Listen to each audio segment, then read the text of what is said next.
Hello, and welcome to the Blackfeather Guild.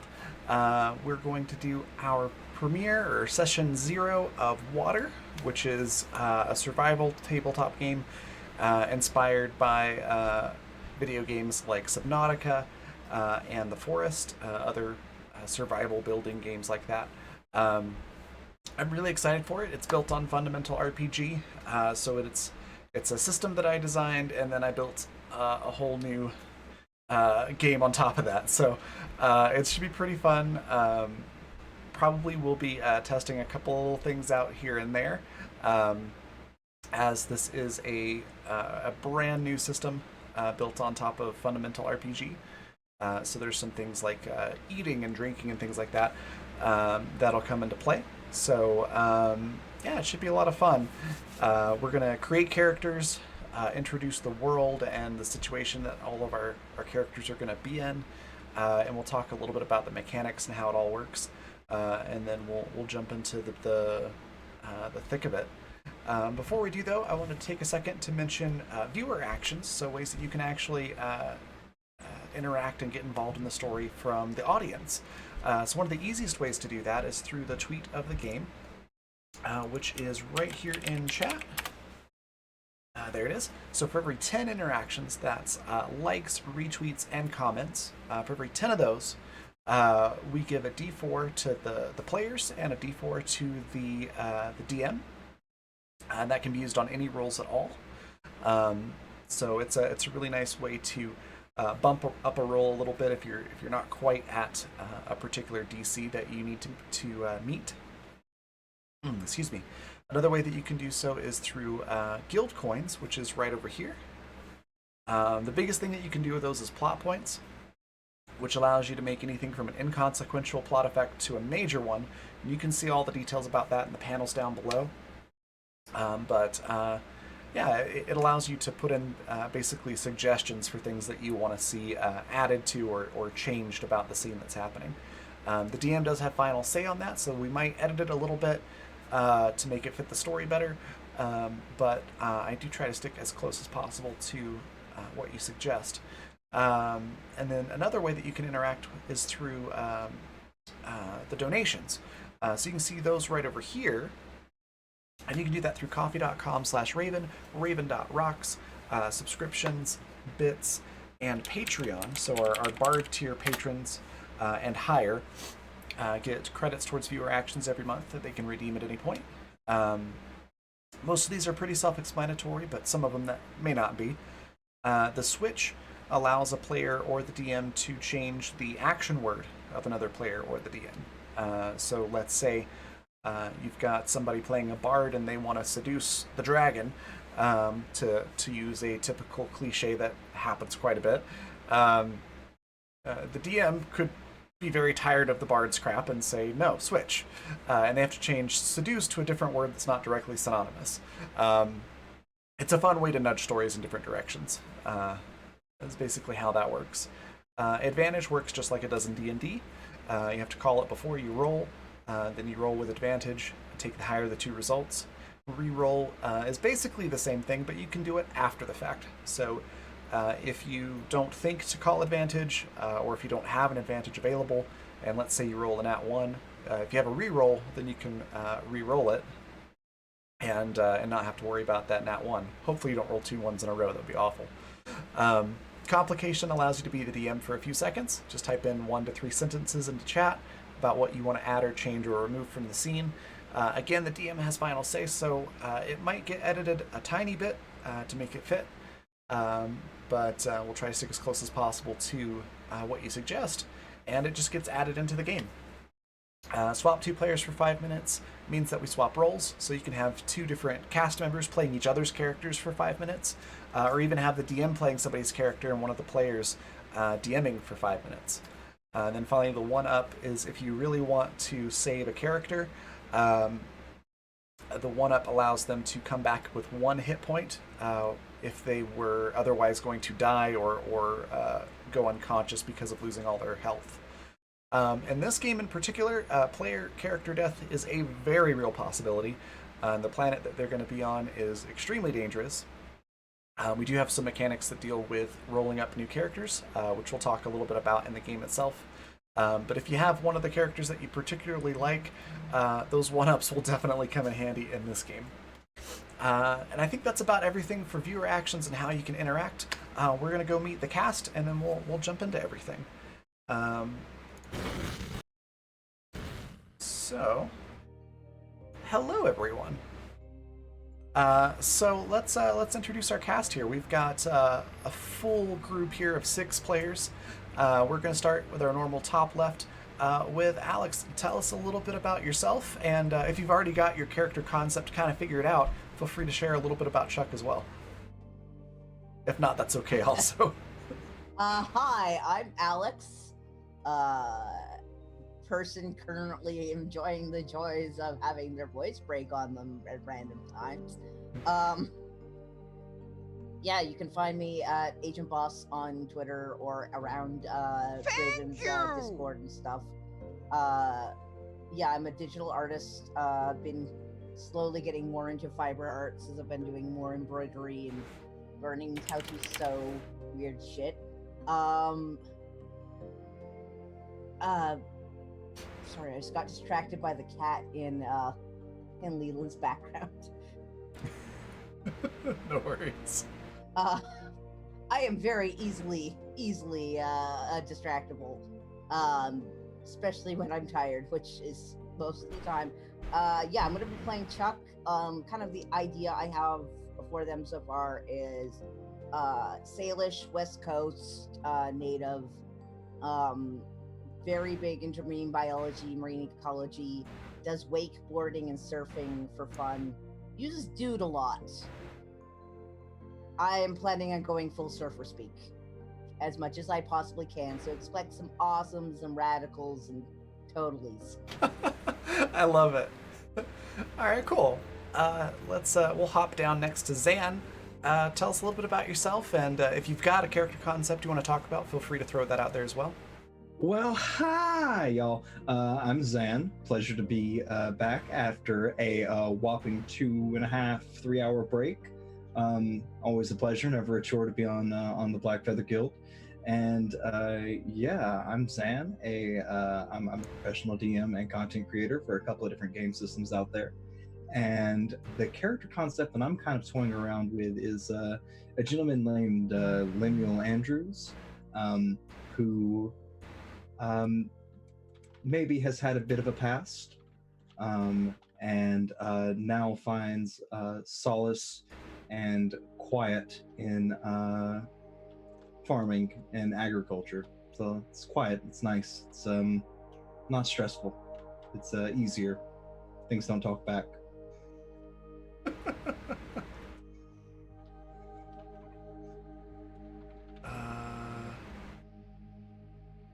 Okay. Sorry, I just had a message about something in Roll20. Perfect. Next we've got Leo. Tell us a little bit about yourself, and if you've got some ideas about your character already, you can share that with us as well. Hey everyone, I'm Leland / Leopold the Just. You can find me wherever at Leopold the Just. I'm a social media consultant and tabletop RPG cast member on a bunch of different streams at this point. Plus the other 2 days I'm not streaming, I'm playing home games now, so whatever. Bring it on. But anyway, I do all sorts of stuff, tabletop RPG related. Plan on actually doing some writing soon too. But as far as character concepts, I'm thinking of playing a character named Lyle Henderson. He is going to be basically a barber / like hairstylist who is just like doesn't know how to swim and is flapping around in the deep end. Not literally. Hopefully he literally knows how to swim, because otherwise he's gonna die really fast. But yeah, no, he's just not really prepared for all of this, but he's willing to learn and he's determined. Awesome. Very cool. Next we've got Tactric. Tell us a little bit about yourself and your character if you've got a concept already. Sure. Hi, I'm Pat. I'm a Tactric on Places Online. I do whatever online games people will have me for. So I'm very happy to be back here with Raven again. Awesome. Character concept. All I've got for Dylan so far is he is a big handsome dummy, and I think he used to be a scuba diving instructor, and that's about the extent of his knowledge range. He can swim. That's about it. We'll see how Awesome. useful he is otherwise. For sure.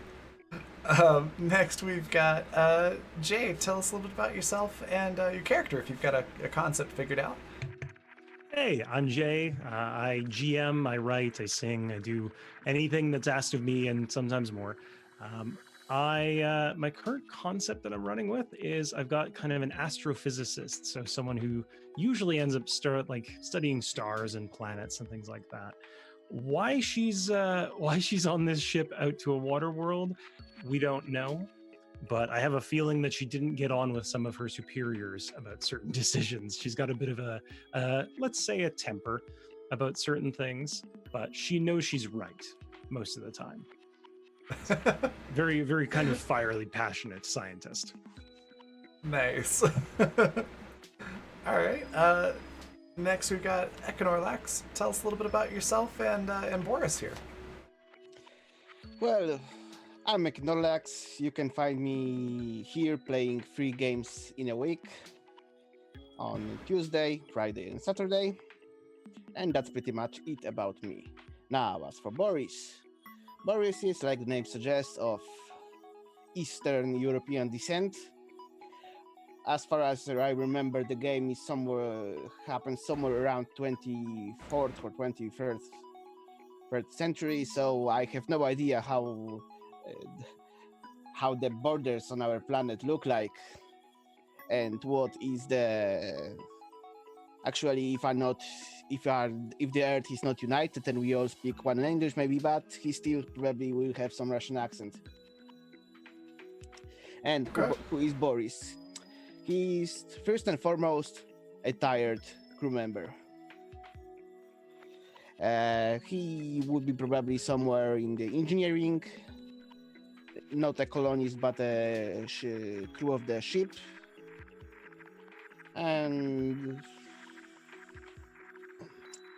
well, he has pretty gloom view on life, on things happening,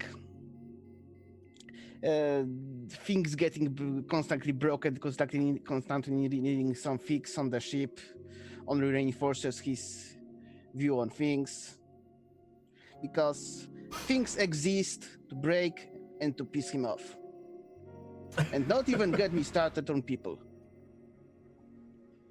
Gotcha. And well, we'll see who will Boris be in this crew of? Well, that's not a crew. That's Misfits.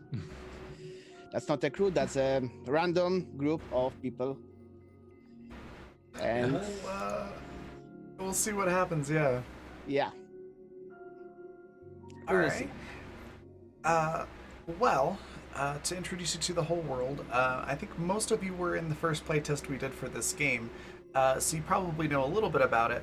But for everybody who didn't see that, it is the far future. Humanity has managed to make it out into the stars and do space travel, and they're colonizing new worlds. And all of our cast here are currently on a colony ship getting ready to go colonize a new planet. Now, some of them will be my brain is going completely blank on the name of people that go set up colonies. Colonists? That's the word. Thank you. It's been a long week, and it's only Tuesday. So yeah, Almost colonists. Tuesday. Some of you will be yeah, yeah, It's been a long 7 days since Monday, hasn't it? yeah. Yeah, some of y'all remember our Friday game. I thought dead set thought it was Tuesday and was talking about it, or Saturday, whatever day it was. And I was like, yeah, this is Saturday you great thought for. was Tuesday. Thank you. I was like, yeah, this is great for a Tuesday. Everybody's like, Raven, it's Saturday. Oh, that's way off. Yeah. Anyways, some of you might be colonists. Some of you might be crew. Sounds like Boris is probably fitting into that category. But the ship is full of cryo sleep pods of tons of different colonists, all with different specializations, personalities, everything that you could possibly need to start a colony on a planet-wide scale. So there's a lot of people on the ship. Now, for the purpose of getting started here, I'm going to say that all of you are outside of your cryostasis or your cryo sleep pods, for those that have them, because periodically you'll need to wake up, move around, and prevent your muscles from getting atrophy and things like that. So on this long trip, you're all currently up and moving about. So let's go reverse order and start with Boris, actually. For Boris, Econorlax, do you already have your character built, or do you have anything that you're trying to put together still for them? Well, that depends. What do you mean by if I have my character built? I didn't fill entirely my character sheet, but as as Boris is a repeated performance, I can pretty much answer all the questions. That's fair. Yeah, just if you had all your points spent, or mostly if you had your virtues and flaws picked out. Oh yeah. My virtues and flaws, yes, I have them picked out. That would be Berserker and Arrogant in flaws, and virtues would be Steel Liver. Yes, because Nice. it has to work this way, and I'm sure I have this noted somewhere. Soldier, of course. He's ex-soldier. I Soldier, forgot to okay. mention that. Why he's on the Okay. crew? Because he's ex-military engineer. Nice. And what would you say Boris is doing on the ship right now? As you're going through space towards your destination. If things are broken, he's trying to fix them. If things aren't broken, he's waiting for them to break. Okay, sounds good. Because they will inevitably break, they always break, and usually 15 minutes before the end of his shift, and he has to actually cut into his break time to apply the fix, because he can't trust the person that is to change him. He can't trust them to apply the fix. He has to do it himself. Even in space, workaholics exist. Yep. That's not workaholism. That's just That's just lack of trust in, well, in everybody except himself. That's also a thing. All right, cool. So Jay, for oh, sorry, did you have something else? No, I was just sort of to repeat my question. So are things broken? Oh, not yet. So Not it's yet. probably like Not yet. like maintenance. a promise. Upkeep, will be just broken, to don't make sure they worry. don't break. Yeah. So he's patiently chugging some coffee. Okay, perfect. All right. So what about Tamsin? Jay, do you already have your character sheet I kind of do, yeah. figured out? Cool. What virtues and flaws did you go with? So I went with, let me pull that up here. I went with alert and outdoorsy because I get the sense that she's, even from a young age, she was always kind of looking up the stars, trying to figure out how they're moving, what's going on up there. Because clearly we grew up in a time of space age exploration. You don't just like willy-nilly go off to colonize a water planet without having some kind of lifestyle in place where everyone's familiar with space travel. But she's a scaredy Makes cat, sense. and she's quite crass. So she'll speak her mind when things come up, but she does not want to get into a fight about it. I see.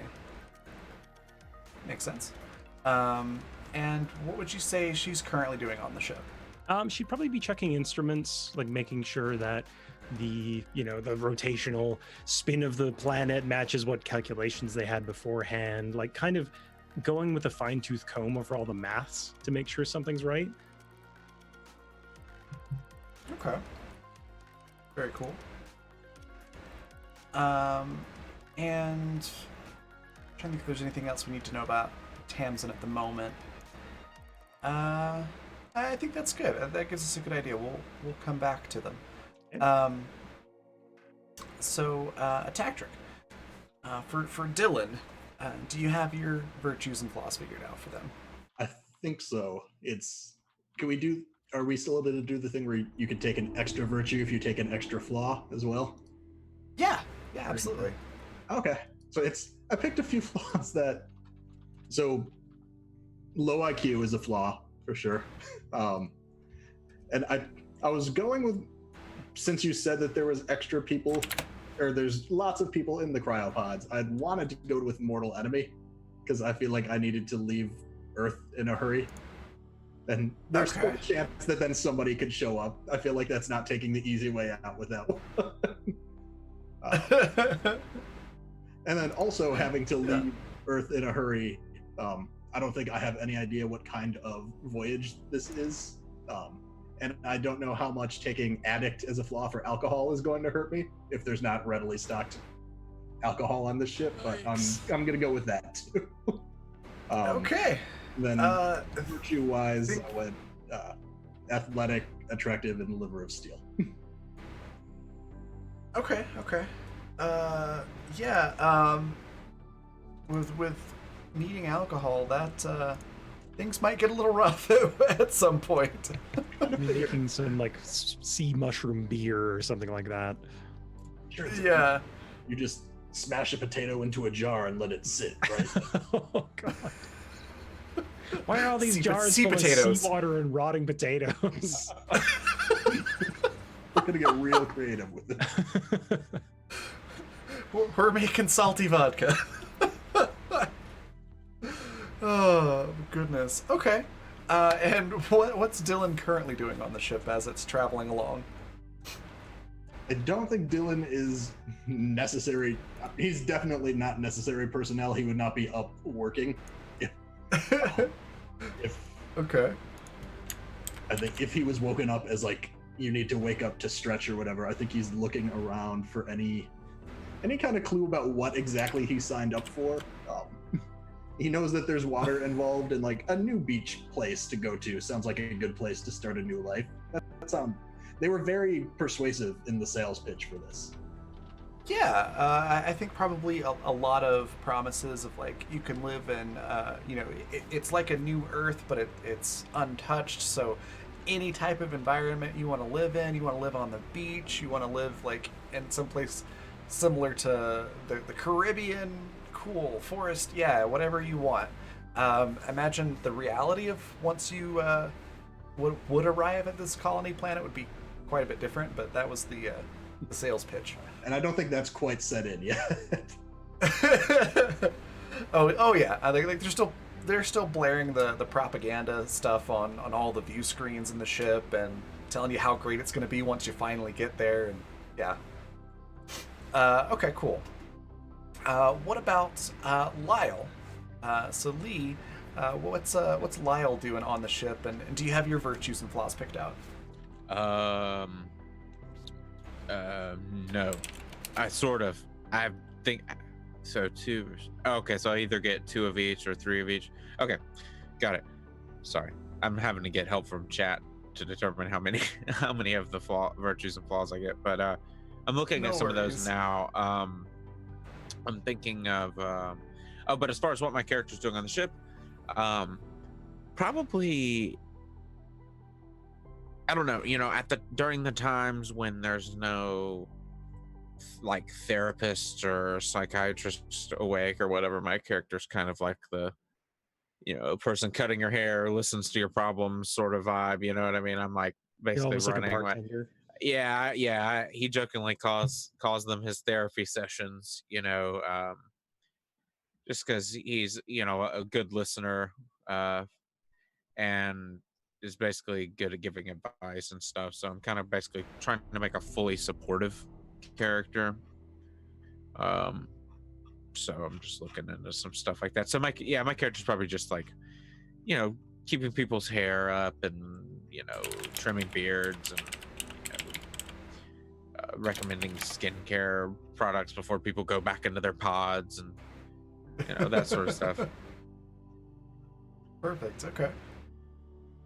And then for your virtues and flaws, because that's going to be a significant portion of your character's personality, mechanics wise. Do you have ideas on kind of what you're looking for? I'm thinking.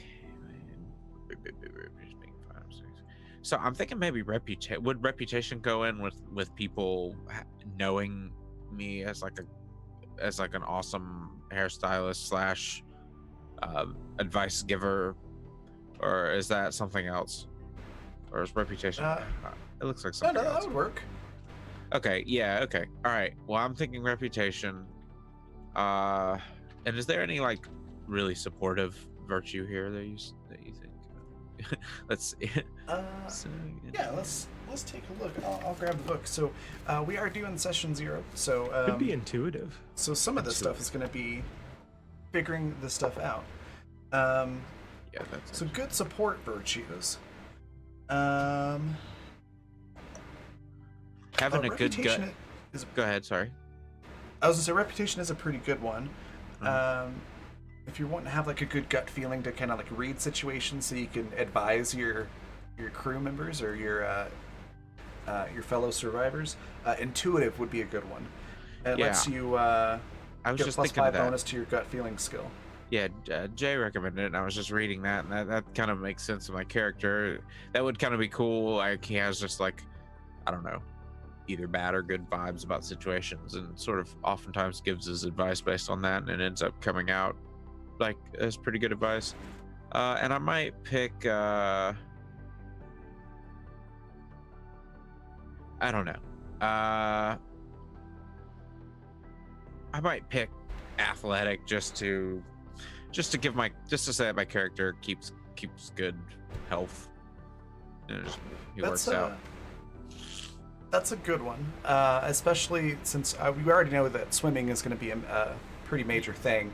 Yeah, and swimming is a physical skill, so that would help with that. For sure. I was thinking, he just has a good diet and a good workout routine. And then as for flaws, I'm gonna go with compulsive truth teller.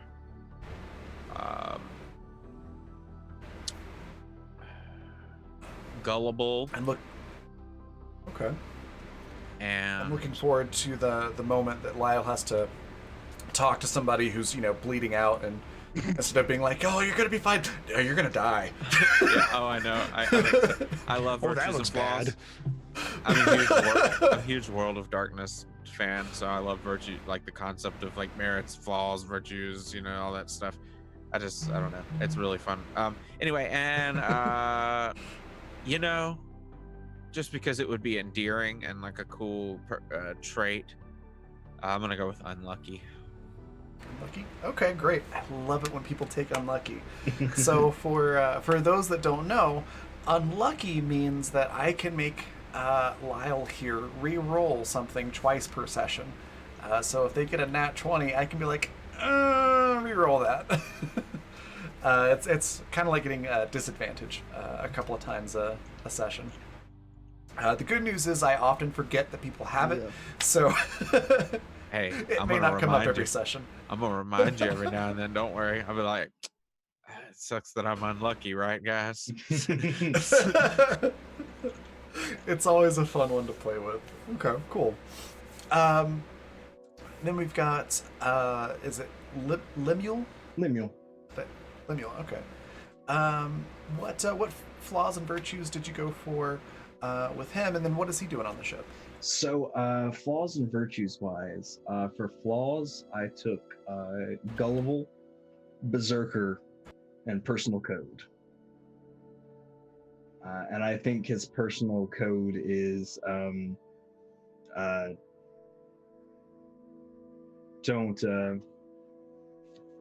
don't speak unless spoken to. He's kind of a quiet type. Or maybe a little bit better than that would be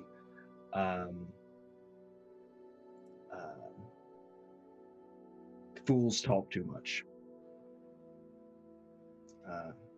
Better let somebody assume that you're stupid than open your mouth and prove them right. Okay. And his merits are tank, outdoorsy, and liver of steel. Tank, outdoorsy, and liver of steel. Okay, liver of steel is definitely a popular one. And I'm actually torn on that one. Like I'm torn on liver of steel or athletic. Okay. Because I was planning on doing a lot of agricultural, on going down like an agricultural skill path with him. So I was definitely planning on being able to know if fruits and shit were poisonous. But I think athletic also makes a lot of sense with this particular character.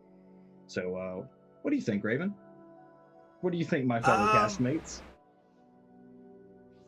I think liver of steel is going to come in handy, and would make sense, for the recruiters, the powers that be, to recruit people that are not going to die from eating something on an alien planet as quickly as others. I think that'd probably be a good safe bet to go with. Okay. Yeah, and I think he's currently up and active on the ship, and unfortunately, while other people are awake, they gotta eat, so somebody's gotta grow the food, and that means there's stuff to be maintained. I'm sure Boris and Lemuel get into tussles sometimes about the filter breaking down for the various aqua farms and that kind of stuff. But yeah, he's definitely just making sure that there's food to be had, maintaining what because I'm sure with this many people up and awake, there's need for oxygen, and what better way to do that with a little bit of greenage. And in case people die, there are mushrooms. Makes sense. Thanks for that follow. Okay, cool. A strange sentence. In case people die and there are mushrooms. You gotta get rid of shit somehow. That's food. As you do. All right, cool. Next we've got Chuck. Do you have your virtues and flaws picked for them, and what are they doing on the ship? Put it this way. I'm going to put out an advertisement so everybody who wants to do some fun art tabletop should go and buy Raven's fundamental RPG system, because in the time it took for all these folks to explain their character, I built my character. It is that easy to understand the system. It is simple. It can be modified for just about anything. All of y'all should go and buy Raven's system. Thank Yeah, you. same. I definitely was building my character Also, while the people were talking. my name's Dr. Chuck Nanya, because it's Nanya business. I was waiting. Thank you for the shout out. If anybody is interested, there is the link to where you can get it in chat there. They are a marine biologist and a marine ecologist, and they're real excited that the paths got changed, because holy shit, this is way more interesting than studying puddles. Yeah, and Alright, their virtues and flaws. Flaws first: compulsive truth teller and a weak stomach. So, Okay. gonna tell it like it is. Gonna compliment all of y'all on how good you're doing today. Awesome. And then for virtues, I have learned and outdoorsy. Because that Outdoorsy, fits okay. in real well with the fact that they're also like a surfer and do wakeboarding, skandboarding, and also spearfishing. I need to actually Okay. modify what I said. I was reading Gullible, and it kind of defeats the purpose of intuitive because they cancel each other out. So I chose Scaredy Cat. Oh, you're right. I chose Scaredy Cat instead of Gullible. So I start. You know how it works. You made the game. Yeah. Anyway, I'm always gonna go last in initiative, basically, for people that don't know. And I'm gonna start off everybody crouch. should know how or this prone. works. It should be Raven. Yeah. Yeah. All right. Cool. All right. I think that's everybody then. So what is the ship's name, and what company did you all sign on with? I will let you all choose We're what these are employees called. of Costco Corp. What? Oh, God, no. Something that's not a current modern day corporation that might be Bosco annoyed at Corp. that. Bosco? Okay. Bosco Corp. Any objections or other suggestions? Hey, We're sounds members good of to the me. Bosco We're members of the Bosco family. I'm okay with Bosco, yeah. And we've all got like red. But it's got to be jumpsuits. BOSS. Red and white yeah. jumpsuits. Yeah, but I if it's do have- SS, then it's my nickname. Mm-hmm. I do have one quick question about attributes. If we're Yeah. unless we're gonna hit that in a minute. I don't know. What's your question? So we're starting. Does the 1 point that we start with, is that included in our 8 points to spend? I think Is you're it asking for about defense. which part? For the So you attributes, should- the physical, mental, spiritual, and personality. Yeah, you should have 8 points to spend on your attributes. Yeah. Do they start Uh, at 0 or 1? Ah, Oh, they start at 0. Oh, okay. Cool. Awesome. Thank you very much. I'm with you now. Yeah. And while I'm just make sure I didn't miss something. Dr. Ram MD. Okay, good. You did see that message. Just let us know what you'd like to use that $5 on the chart in chat whenever you decide. BAWSCO Co. Okay, I like that. I like that spelling. Yes, legally distinct from Costco. Yes, the similar to but legally distinct from Costco. We'll get Patrick to say that every session. Yes, legally distinct rights for another season. Patrick remembers us using that quite a bit in our Hunters of Calamity Oh yeah. game. Yeah, in our Wednesday games, he would always promote your Hunters of Calamity game by saying that. All right, cool. And what's the name of the ship? Legally distinct. legally distinct. Legally distinct. I really like the Bosco Co Voyager. Yeah, legally distinct Voyager. I really like Legally Distinct. La Voyageur. Oh, of course. Wait, French, Make we'll it fix it. French Make it and French. make it a call back to Les Voyageurs, who destroyed Wait, now, the if coast of it's- Canada. the Legally Distinct Bosco, is it the LGV? Ooh. The Legally Distinct Bosco transporter. Transporter, yeah. Transport. Yes. Perfect. Legally, Oh, wait, that would be LD. Okay. I was just wondering, I'm like, wait. Yeah. Yeah, no, How I'm did we not get that. the... I'm not good at spelling. so we'll do it's the LGBT. So the capitalized letters are the L and the G in legally. Mhm. We don't worry about distinct, and then Bosco transport. Got it. That's perfect. Okay. That's cool. So you're hired by Bosco Co. and you're on board the legally distinct Bosco transport, or the LGBT for short. And yeah, you're trucking along. Everything is great. The ship is very very fancy, very nice and cushy. It's very bright and clean, and the ride is super smooth. They've got like these new inertial dampeners that they put on the ship, and it's just like the smoothest ride ever. You're all having a great time until suddenly there is a huge explosion sound that happens towards the back of the ship, far away from where all of you are.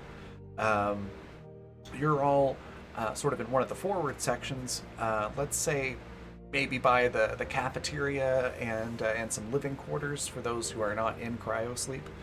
And you hear this explosion, you hear alarm bells going off.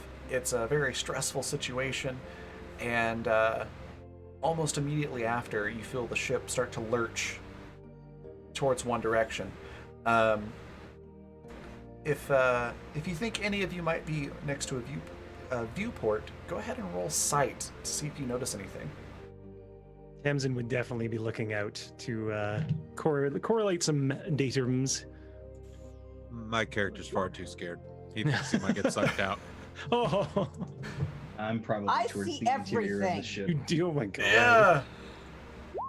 Holy cow. Yeah, we see everything. Okay.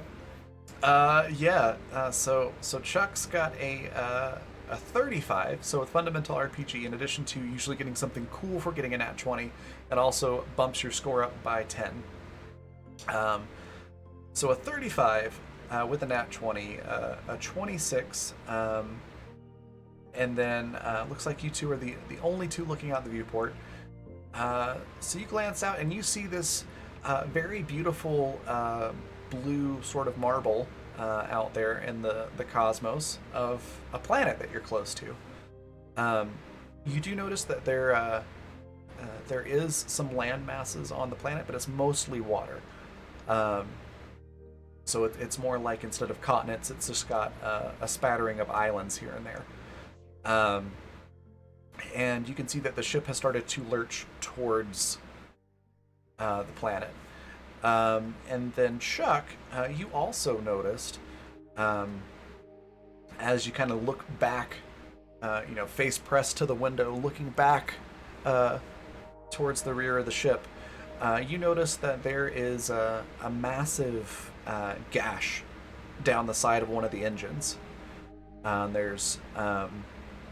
There's flames coming off of it as atmosphere is obviously being ejected from the ship towards the engine. And it doesn't look good. And right about that time is when you all hear the abandoned ship order I am going come to through, and calmly head for the evacuation station. Which one of Bosco you? Co. would like to announce that the ship is currently plummeting to its death. Please file in an orderly fashion towards the escape lifeboats. Which one Thanks of you for was in the choosing middle? Of, Bosco. which one of you was in the middle of getting a haircut when this? Oh happened? god. Because whoever Someone's it losing is, an ear. who is it? Come on. It's not me. volunteer. Yeah, It has to be go someone for You're it. one of us. We don't have Yeah, hair. go for it. Yeah. All right, Zan. So you're gonna have a half cut hair by the time when we get down to the planet. Oh no. Oh wait, half cut hair, half. Oh, cut it's hair? already He's there. gonna laugh at you. But in a non-cool way. It was just I like just that got in chat. started. Do not panic. Anyone caught panicking will be shot. Thank you for choosing Bosco. I like Oh that. no! Welcome to Bosco. We love you and hope you survive. Oh, fantastic. Okay. So there are lighted little arrows that sort of show up on the floor, almost like a quest tracker. These little sort of high-tech lighted arrows that show up on the floor going towards where the escape pods are. And as luck would have it, an escape pod can fit exactly 6 people. And there are 6 of you here. It's almost as if it was orchestrated by the cosmos. Or the company. Or the company. So, do you all get into the escape pod? Yeah. No. Yeah, Yes, oh. of course I do. Okay. I don't want to. I mean, you're perfectly welcome to go down with the ship. Yeah, I'm the captain now. Do I think that I had time to drag any equipment with me? Obviously nothing huge, but something, like a small like data slate, or just mostly my information is what I'm looking to drag with me. I tell you what, I'll let you roll nimbleness to see if you can God. download some of your database onto one of the tablets in the escape pod. Sounds good. Prepare for failure. Yeah. Can I bring my clippers? Sure. Thank you. It sounds So like you're you had wearing them the apron. in your hand. So anything that you would have had upon your person, you could probably A take comb with you. and some really good scissors. Like that's all I've got with me. That's all you need. I think I've got. That works. I think I've got some spore That prints and a pocket full of seeds. Nice. It's probably Okay. coming back from doing a little bit of work. Like hydroponics on the ship. Oh yeah. Yeah. Well, you got to have a tilapia farm and then aquaponics. That way, you have fish to eat, and the fish keep the plants clean, and the plants filter the fish food. True that. Okay. Is there a mini Uh, little bottles of alcohol I could have raided? Same deal. Roll nimbleness. Let's see how quick you are. Wesley's already coming out to play. Right. It's too bad you don't have Ted Jr. on this crew. No. Wait, but Raven, can I play a claptrap again? No. Oof. Oof. A nat 1. So I'm gonna say that in your rush, you do find a mini fridge, and there are mini bottles of alcohol. But in your rush, you ram into another crew member that was running in the opposite direction, and all of the bottles just break Oh, in your great. arms. You're gonna smell like And alcohol you're- that whole trip down. Oh no. Oh, it gets worse. Oh, no. It's not just alcohol. It's like peppermint, Oh. peach, and banana schnapps No. The worst of all all. over you. Somebody open a window. Oh my god. I just keep thinking of never mind, just terrible experiences that as a youngster. No Anyway, I doubt. do have a question though. Yeah. I'm sorry, but I didn't know about defenses. I don't have my character sheet done. Are we gonna get to that later, or how does defense work? Do I have just like 1 point? 1 throw point, in a- right? Yeah. Okay. You're totally fine. We'll just, the flogging will happen later for not having your character done on session 0. I'm kidding. Defense points, yeah. You just put 1 point at level 1 into one of the 3 defenses. Gotcha, So okay. with fundamental, it's a rock paper scissors type defense system. Mhm. So each type of attack gets a bonus versus a specific type of defense. Okay. And then armor can play a little bit into that as well, though you're not going to be starting out with any armor. Okay.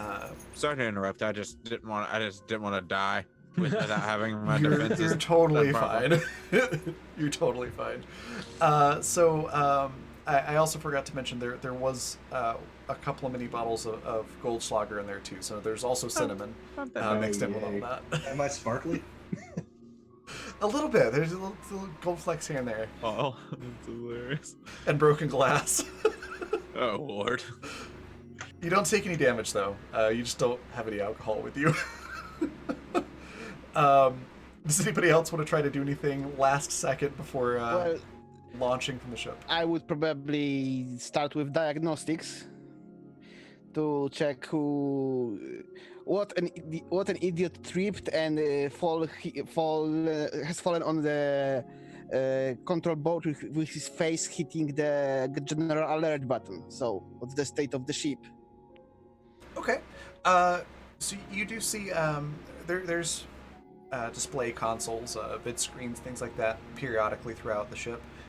You're able to access one, punch in your maintenance code, and you can see that it's showing a legitimate explosion. That one of the engines has just been completely ripped in half, almost. Quarter of the ship is gone. Okay, that Yeah. indeed is not a failure of the button operator. Okay, maybe it is, but not the general alert button. Yeah. something happened somewhere that Yep, yeah, okay. this is a legitimate emergency. Yeah, so I follow to the path, the rescue path. Okay.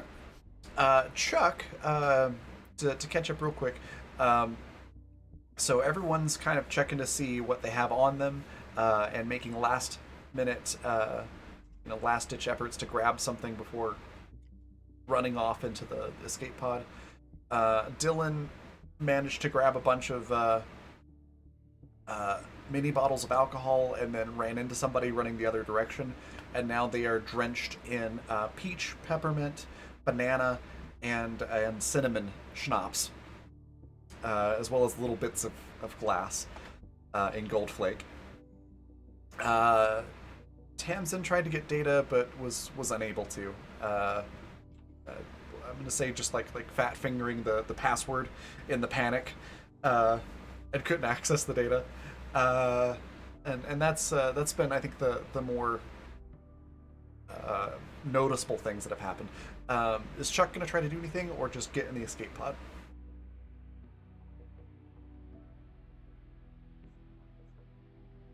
Sorry. Chuck wasn't allowed Alex? his survival knife, so Chuck's getting in the escape pod. I believe in you, Chuck. Chuck's getting the fuck in the escape pod because All right. In that case, you all get into the escape pod. Excuse me. As soon as you sit down into the seats, there's a sort of harness, kind of like you would get on a roller coaster that does like loops or things like that. So it comes down and it's just this like big cage type thing with cushions on it that holds you into place. And the escape pod is sort of cylindrical, so you're all sort of facing each other in a circle, 3 on either half of the escape pod. There's also some basic survival equipment in there. So there's a fabricator, there's power cells, there's a little bit of storage with some things like sea rations and water that are in there. And you do have a radio and emergency signal transceiver. So it does constantly broadcast an SOS. And there is a somewhere between a short and mid-range radio transmitter so that you can receive instructions from rescue parties. Things like that. As well as, of course, lighting, O2 scrubbers, things like that to give you oxygen. And it is equipped with thrusters to keep you from, crashing into the planet, and flotation devices. So, pretty good escape pod. Bosco actually did not skimp on that. As soon as you're all locked in, and secured. A red button shows up next to, let's see, who is the lucky person? Lemuel. Mm-hmm. You are sitting next to the launch button. It's a big red button that's now flashing, saying that it's ready to launch. All passengers secured. Do you hit the button? Everybody buckled in. I don't say I'm looking. Smash it, man. Let's get out of here. Yeah, everybody's Data! buckled in. Shit. And with that, I press the button. We had a. Okay, real quick, we had some plot points redeemed. There's a visually stressed duck escaped from some of the crew's members' personal effects in the escape pod with the team. So there is also a duck that is Chuck's gonna grab waddling the duck around. and like try to hold it securely so it doesn't get knocked the fuck around. Ah, yes, Chuck's duck. Okay. Ducky, ducky, ducky. Can I pet it? Not right now. Not from your not from your seat, Oh. but probably in the near future. Okay. So Chuck has a good hold on it, and you hear whack whack whack whack. This thing is very stressed. Hold on, y'all. And Lemuel punches the button. yeah. Immediately you feel that sensation like you're on a roller coaster going down the super steep, fast slope. So that sort of free fall in your gut feeling as you're suddenly launched away from the ship. As the escape pod is careening down towards the planet, there is a view screen, or not a screen, but like a window. So this super special, awesome plexiglass type window on top of the escape pod. And you're able to see up at the ship where you just left.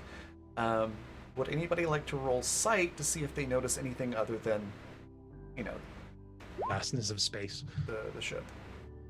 Like, yeah, I'll roll Yes. sight. I would as well. Is this a roll low Okay. game, perhaps? Yeah. Oh, that is a wide Okay. spread. Yeah. It's a I'm wide low distracted spread. by a duck. Yep. I was gonna say, Chuck, you're very distracted by a duck in your lap. Everybody else, I think, is just understandably freaked out. Econorlax, Boris is a little more put together, and you see what Tamsin saw earlier, and what you saw the computer screen was reporting to you when you checked. You can see that one of the engines just has a long, huge gash ripped down the side of it, almost like something stabbed into the hull and just was dragged back, or maybe some sort of shearing force caused the engine to go a different direction than the rest of the ship momentarily, and it just ripped part of the hull. You can see that there's atmosphere leaking from it. There's flames coming off the back of the ship. And it seems to be causing a cascade failure of different systems.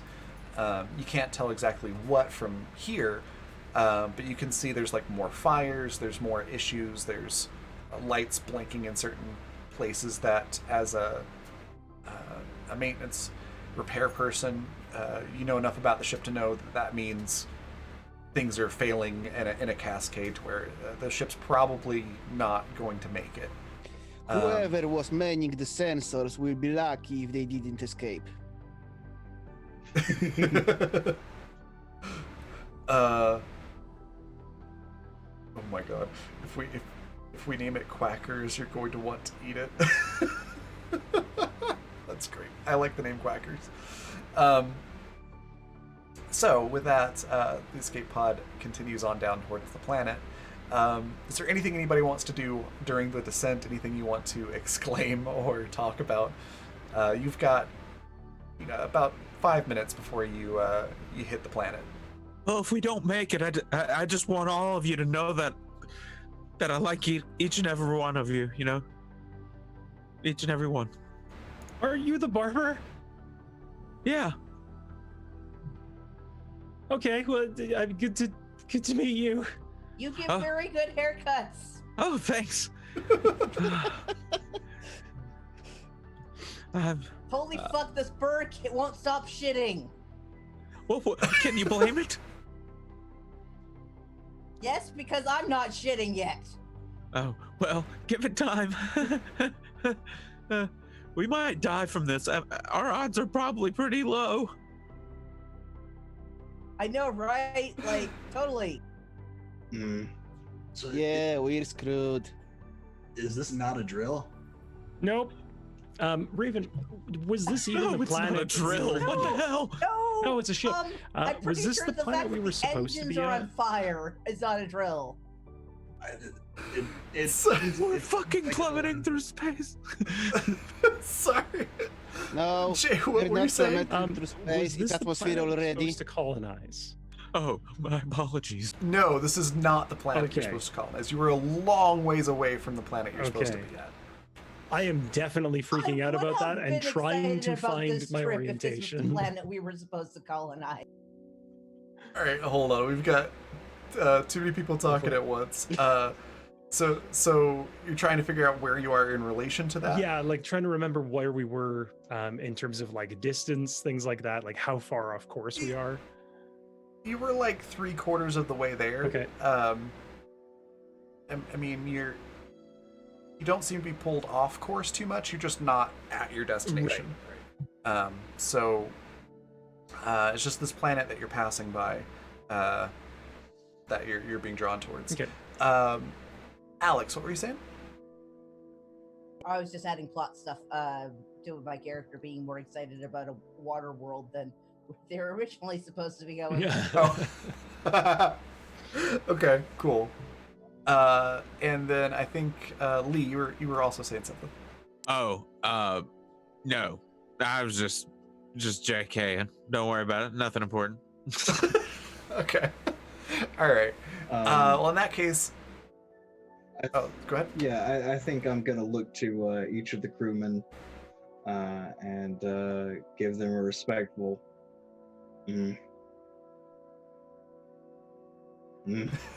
They each get their own nonverbal response. What the hell is that supposed to mean, Blessed by man? the farmer's grunt.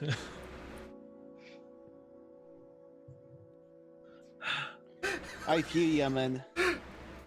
Chat is coming up with some great stuff. In a strange string of shady business practices, and for the purpose of having a scapegoat, Quackers was elected the CEO of Bosco Co. late last year. Oh, God. We have a very important bird, a VIB, on board. Yep, Yeah, yep, exactly.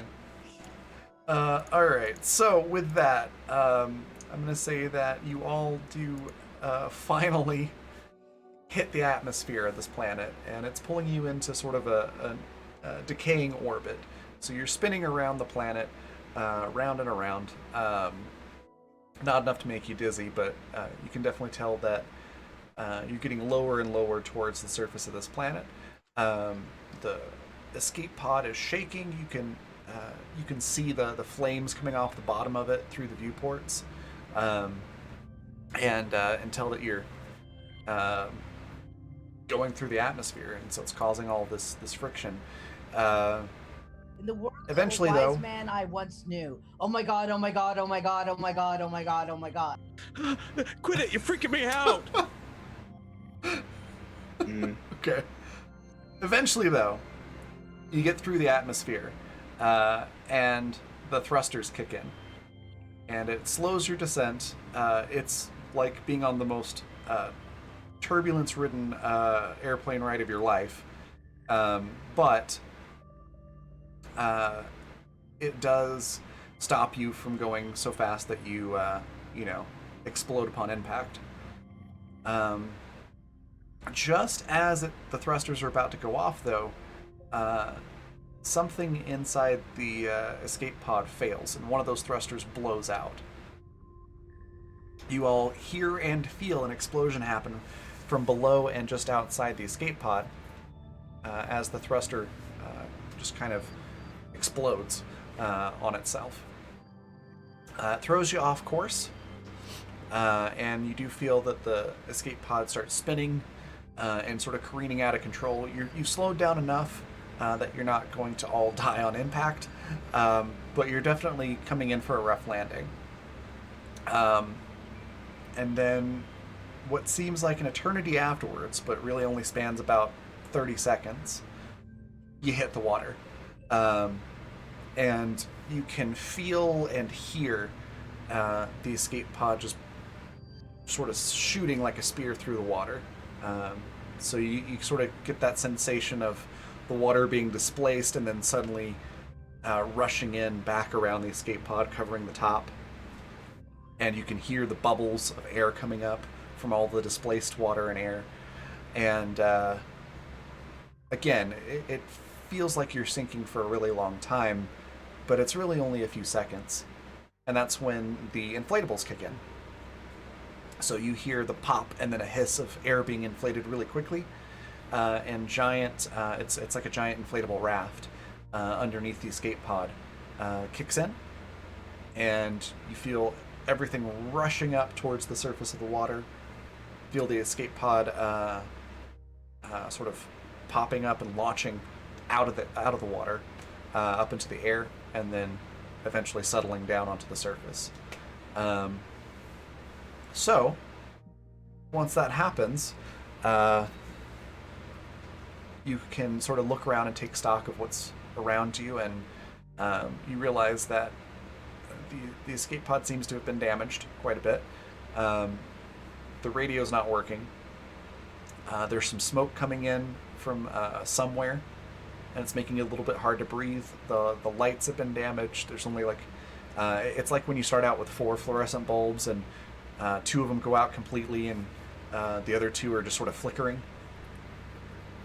Kind of that kind of look to it. But you're all alive and relatively undamaged, aside from a few bruises and things from the restraints holding you in place. Once the ship stops, or the escape pod stops moving, though, those do release, and you're, as they say, free to move about the cabin.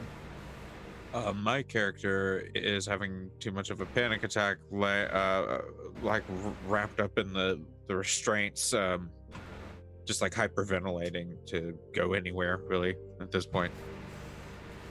Chuck hands the duck to Lyle. It's like, here, hold this. It's a Bosco brand comfort duck. Okay, is this supposed to help or something? Just spread the Yeah, it duck. gives me free hands. It will feel better. Maybe you will too. Hey, little quackers. Hey, buddy. Bosco no, duck don't has, bite me. Ow! has endorphins laced into its skin. I'm going to check any terminals that we have or any like panels to see if they're operating. I've been looking for the fire extinguisher. Anybody remember Basings? What are the odds this planet has atmosphere? That's what I'm checking. We're not supposed to All be right, here. Well, it's got a higher chance of it having an oxygen-safe atmosphere for us, given it had land masses and it's got a lot of water, which look. You would think that, but it could be an atmosphere of helium, or it could be tritium. You don't know. Maybe not water. Let's start with Tamsin. So you go up to the computer panel and it's sort of shut off. You kind of have to do this reboot of it, and it does slowly boot up, and it's like when you're running the boot menu on a PC. It shows you like certain hard drives are damaged. They're not able to access them. And once it does that, it does pull everything up that it has available. And yeah, you can see that it is a oxygen nitrogen atmosphere. It's breathable. That you're currently in a giant saltwater ocean. It seems to be habitable. It doesn't pick up anything that would be harmful to you. You are aware of the fact that a lot of the equipment on the escape pod has been damaged, so there could still be something harmful out there. But you're pretty comfortable with the readings of it's breathable atmosphere. It's It a won't kill us if saltwater there's, like, ocean. leak-outs in the ship or anything like that. Yeah. If there is anything dangerous, it's probably something like a, fauna or flora Right. or something like that. Are we floating on the water still? Is the ship like landed on something, or are we still kind of out in the deep? The escape pod is just floating in the ocean, and if anybody looks out the window, it's pretty much all you can see. Oh, is- wow. is just So we're ocean. just gonna drift somewhere. Yeah. Okay, so now We landed now on a can- sandbar last time we did the playtest, didn't we? Mm-hmm. Oh, this is Yeah. cool. Easy mode last time. Yeah. Yeah, it's a little bit different here. But you also find the button that pops out the tablets for everybody. So there's 6 tablets. They're extremely durable, waterproof.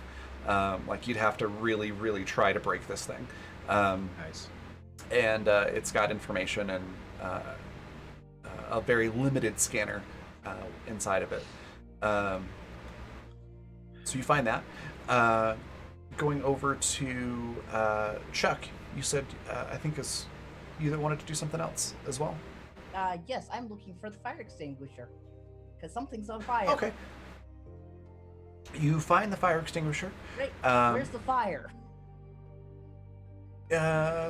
Roll. I'll let you roll either mechanical engineering or education to figure out where the fire's coming from, because all you can Better see is roll smoke at the moment. Okay. Well, where's the fire? Patrick. So with a 12, your best guess is that it's somewhere inside the escape pod between the space that you're in and the thruster that exploded. Any word on if we can breathe outside yet?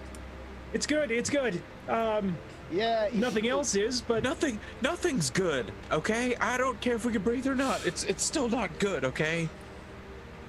Does Great. anyone? Chuck is gonna see if he can't get into where the fire is. Yeah, there's an access panel that you could pull apart to get into like the wiring and things like that of the escape pod. Get in enough to shove the nozzle in there and spray. So yeah, my character. Okay. My character definitely forgot to grab his medicine bag. So in situations where he's freaking out like this, he doesn't have his hydroxyzine or whatever. He can just pop and calm down for a minute. So he's definitely just like unable to Watching really that cope duck. with this situation and just you have pet a it. duck. Oh no. He's got his little comb out that he works with, and he's just Oh. combing the top of the duck's head, like trying to. Oh, That's so cute. That's adorable.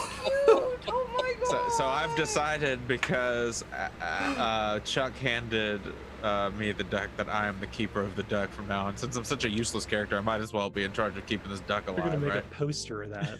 You're gonna be a poster boy. That's amazing. I, Okay. I think Protect of the Lyle. duck at all costs.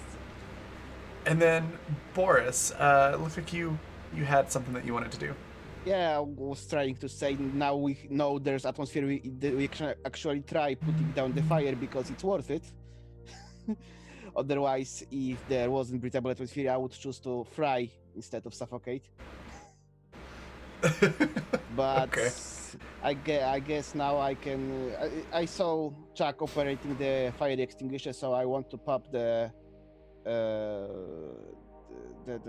hatch open because we will probably have nothing to breathe once the fire extinguisher is Okay. running. Oh yeah. Gotcha. Put out that fire so I don't have to. I'm trying to protect this duck. There are 2 access hatches on the escape pod. There's one on the roof and then one on the side. So it's kind of like a bulkhead in a ship where there's a little bit of a lip of the wall, and then there's the hatch on the side. The top one, definitely.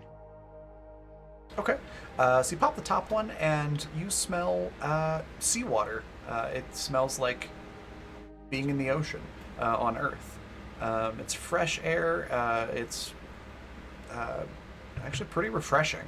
If you were not in a dire emergency situation, it might be kind of nice. And Chuck, with the fire extinguisher, eventually you're able to tell that you've put out the fire. Eventually the smoke gets thinner. You're still not exactly sure where the fire was, but you're like 95% sure you got whatever it was. Somebody's gonna need to fix that. Yeah, I will get to it someday, sometime soon. Well, I don't Okay, think who's there's your anything else you'll guy? need to focus on. So what are we gonna do here, everyone? I mean, come on. Are we just Actually, gonna put out a distress beacon and wait for someone to come pick us up, or what's? I mean, what do we Do you do? know how to, do you know how to Anywhere within, rebuild like- a colony-sized ship? What happened to the main Oh. ship? Is it not? Oh. Do I see pieces of debris Guy with half hair. in terms of like the scanners that we're getting? Not from the escape pod itself. Or no, from like the main. you yeah, might- okay, I got you. Guy who attempted. Zan. That piece of metal that had to get pulled away for the fire extinguisher to get in there. Is that torn off, or is that just a hatch open? No, it's just like a panel with like I'm trying to think of how to describe it. You know those like latches on like really old style mason jars where it's got like the little metal loop that slides over a tab and then you push it down and it locks it in place. Yeah. It's that type of fastener on it. Okay, that's actually ideal. So I'm gonna take that little flat part, and I'm gonna climb up to the top, and just say, "Get helping," and start paddling. Okay, so you're using the panel as like a. It's like an oar. Even if I Oh, okay. So the escape pod's pretty tall, so if you're going from the top hatch, it probably would not be long enough to paddle. But if you open the side hatch, Yeah. you can. I'll do that. How big Okay. is this pod? Just so I know. It's big enough to fit all 6 of you comfortably. Like you could potentially all sleep in here, and you'd be not a lot of room between you. Right. But you could all sleep on the floor in this thing without touching each Okay. other. Well, it's safe. Yeah, it's safe shelter. We definitely- Well, well, potentially. depends if we find searchlipods. Yeah. Going back to Tamsin's question, once you've sort of gotten you all got your bearings and Lemuel's starting to paddle, you hear like a sonic boom type sound, and you're all able to look up and see the legally distinct Bosco transport as it's coming through the atmosphere. And while the ship is designed to land, it's not designed to land with one engine halfway hanging off. The aerodynamics of the ship have been severely compromised, and instantly, Boris, you can tell this. Probably while the rest of them Can I are still trying to figure out, like, maybe it'll make it. You're like, nope, it's pull gone. people back inside so we can close ourselves for the wave? You can, but before you do, just a few more things to describe for you. You can see that it's not about to crash like immediately next to you or anything like that. You're not in danger of being crushed by the ship, but you can see bits and chunks of it falling off as it's careening towards the water, and you can tell that basically sections of the ship are going to be scattered all over this area for miles. But the bulk of the ship, the part that you can all tell has the all the cryopods in it, is coming down relatively close to where you are. You can see it as it lands on the water, and it kind of skips like a rock across a pond. You see bits of metal and things like that flying everywhere. unfortunately, probably a few cryo sleep pods also getting launched in different directions. Hopefully they were empty, but you don't know. But eventually it settles onto a spot not too far away from you. You could probably get there by the end of the day by paddling like Lemuel's doing. And it starts to sink and then stops. And you can tell that it's probably in some shallow water. Maybe there's a sandbar or something like that over there. And at that point, I imagine you probably pull everybody back in, and there's eventually a wave that rocks the ship, or the escape pod, but it doesn't like tip you over or anything like that.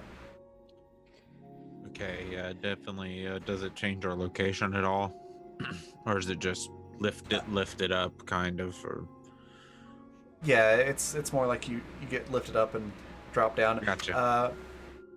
Let me have everybody make a might check.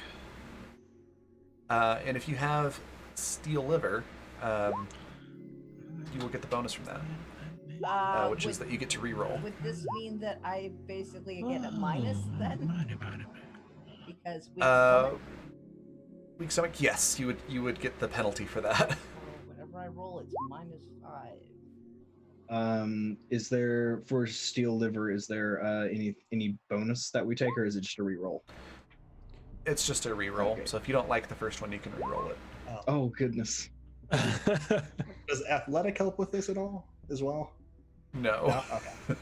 11 minus 5. This is to prevent you from being seasick, because you're basically being pulled up and then dropped down, but the waves are such that you don't just get gently let down. It's sort of the pod just sort of slaps terror. back onto the ocean. Yeah. Well, then mine's 2 lower, actually 21 instead. If since athletic didn't help, so the 2 was still there. Okay. The DC's 15, so if you got 15 or higher, you're fine. I think that's just two of if us. you got okay, so you two are fine. 10 to 15, you're feeling queasy, and it's probably noticeable, but you're otherwise okay. Anything below a 10, you need to throw up. Nope. Chuck's just gonna up Chuck everywhere. Oh no! You're not Inside the You've ship, got not on time the to ship. open the hatch. Not on the duck. Chuck just like leans out the top part of the ship and just like Oh, no. down the side of the ship. Hopefully some more waves come and wash that Hopefully off. it rains at some point. Jeez. Okay, so good news, it's not inside the pod. Bad news is the pod just got a coat of Just watch where you step when you come out. puke green paint. No. I Definitely think gonna be watching Lemuel leans back inside and just glares at Chuck and wipes the gunk off of his face Oh no, you're still Oh, outside. That's no. right. and sticks his head back outside and hear more splashing. No. Chuck is just like, I'm so sorry. I'm so sorry. Oh, that was disgusting. I am so sorry, dude.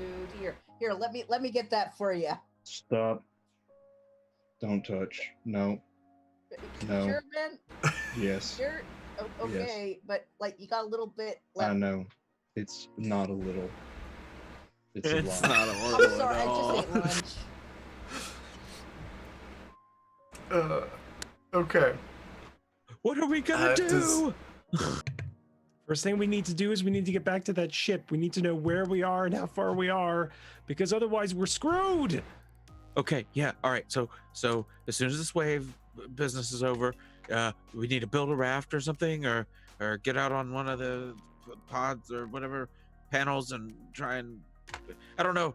What are we gonna do? Okay, So first we should see if we can connect to any of the other life pods.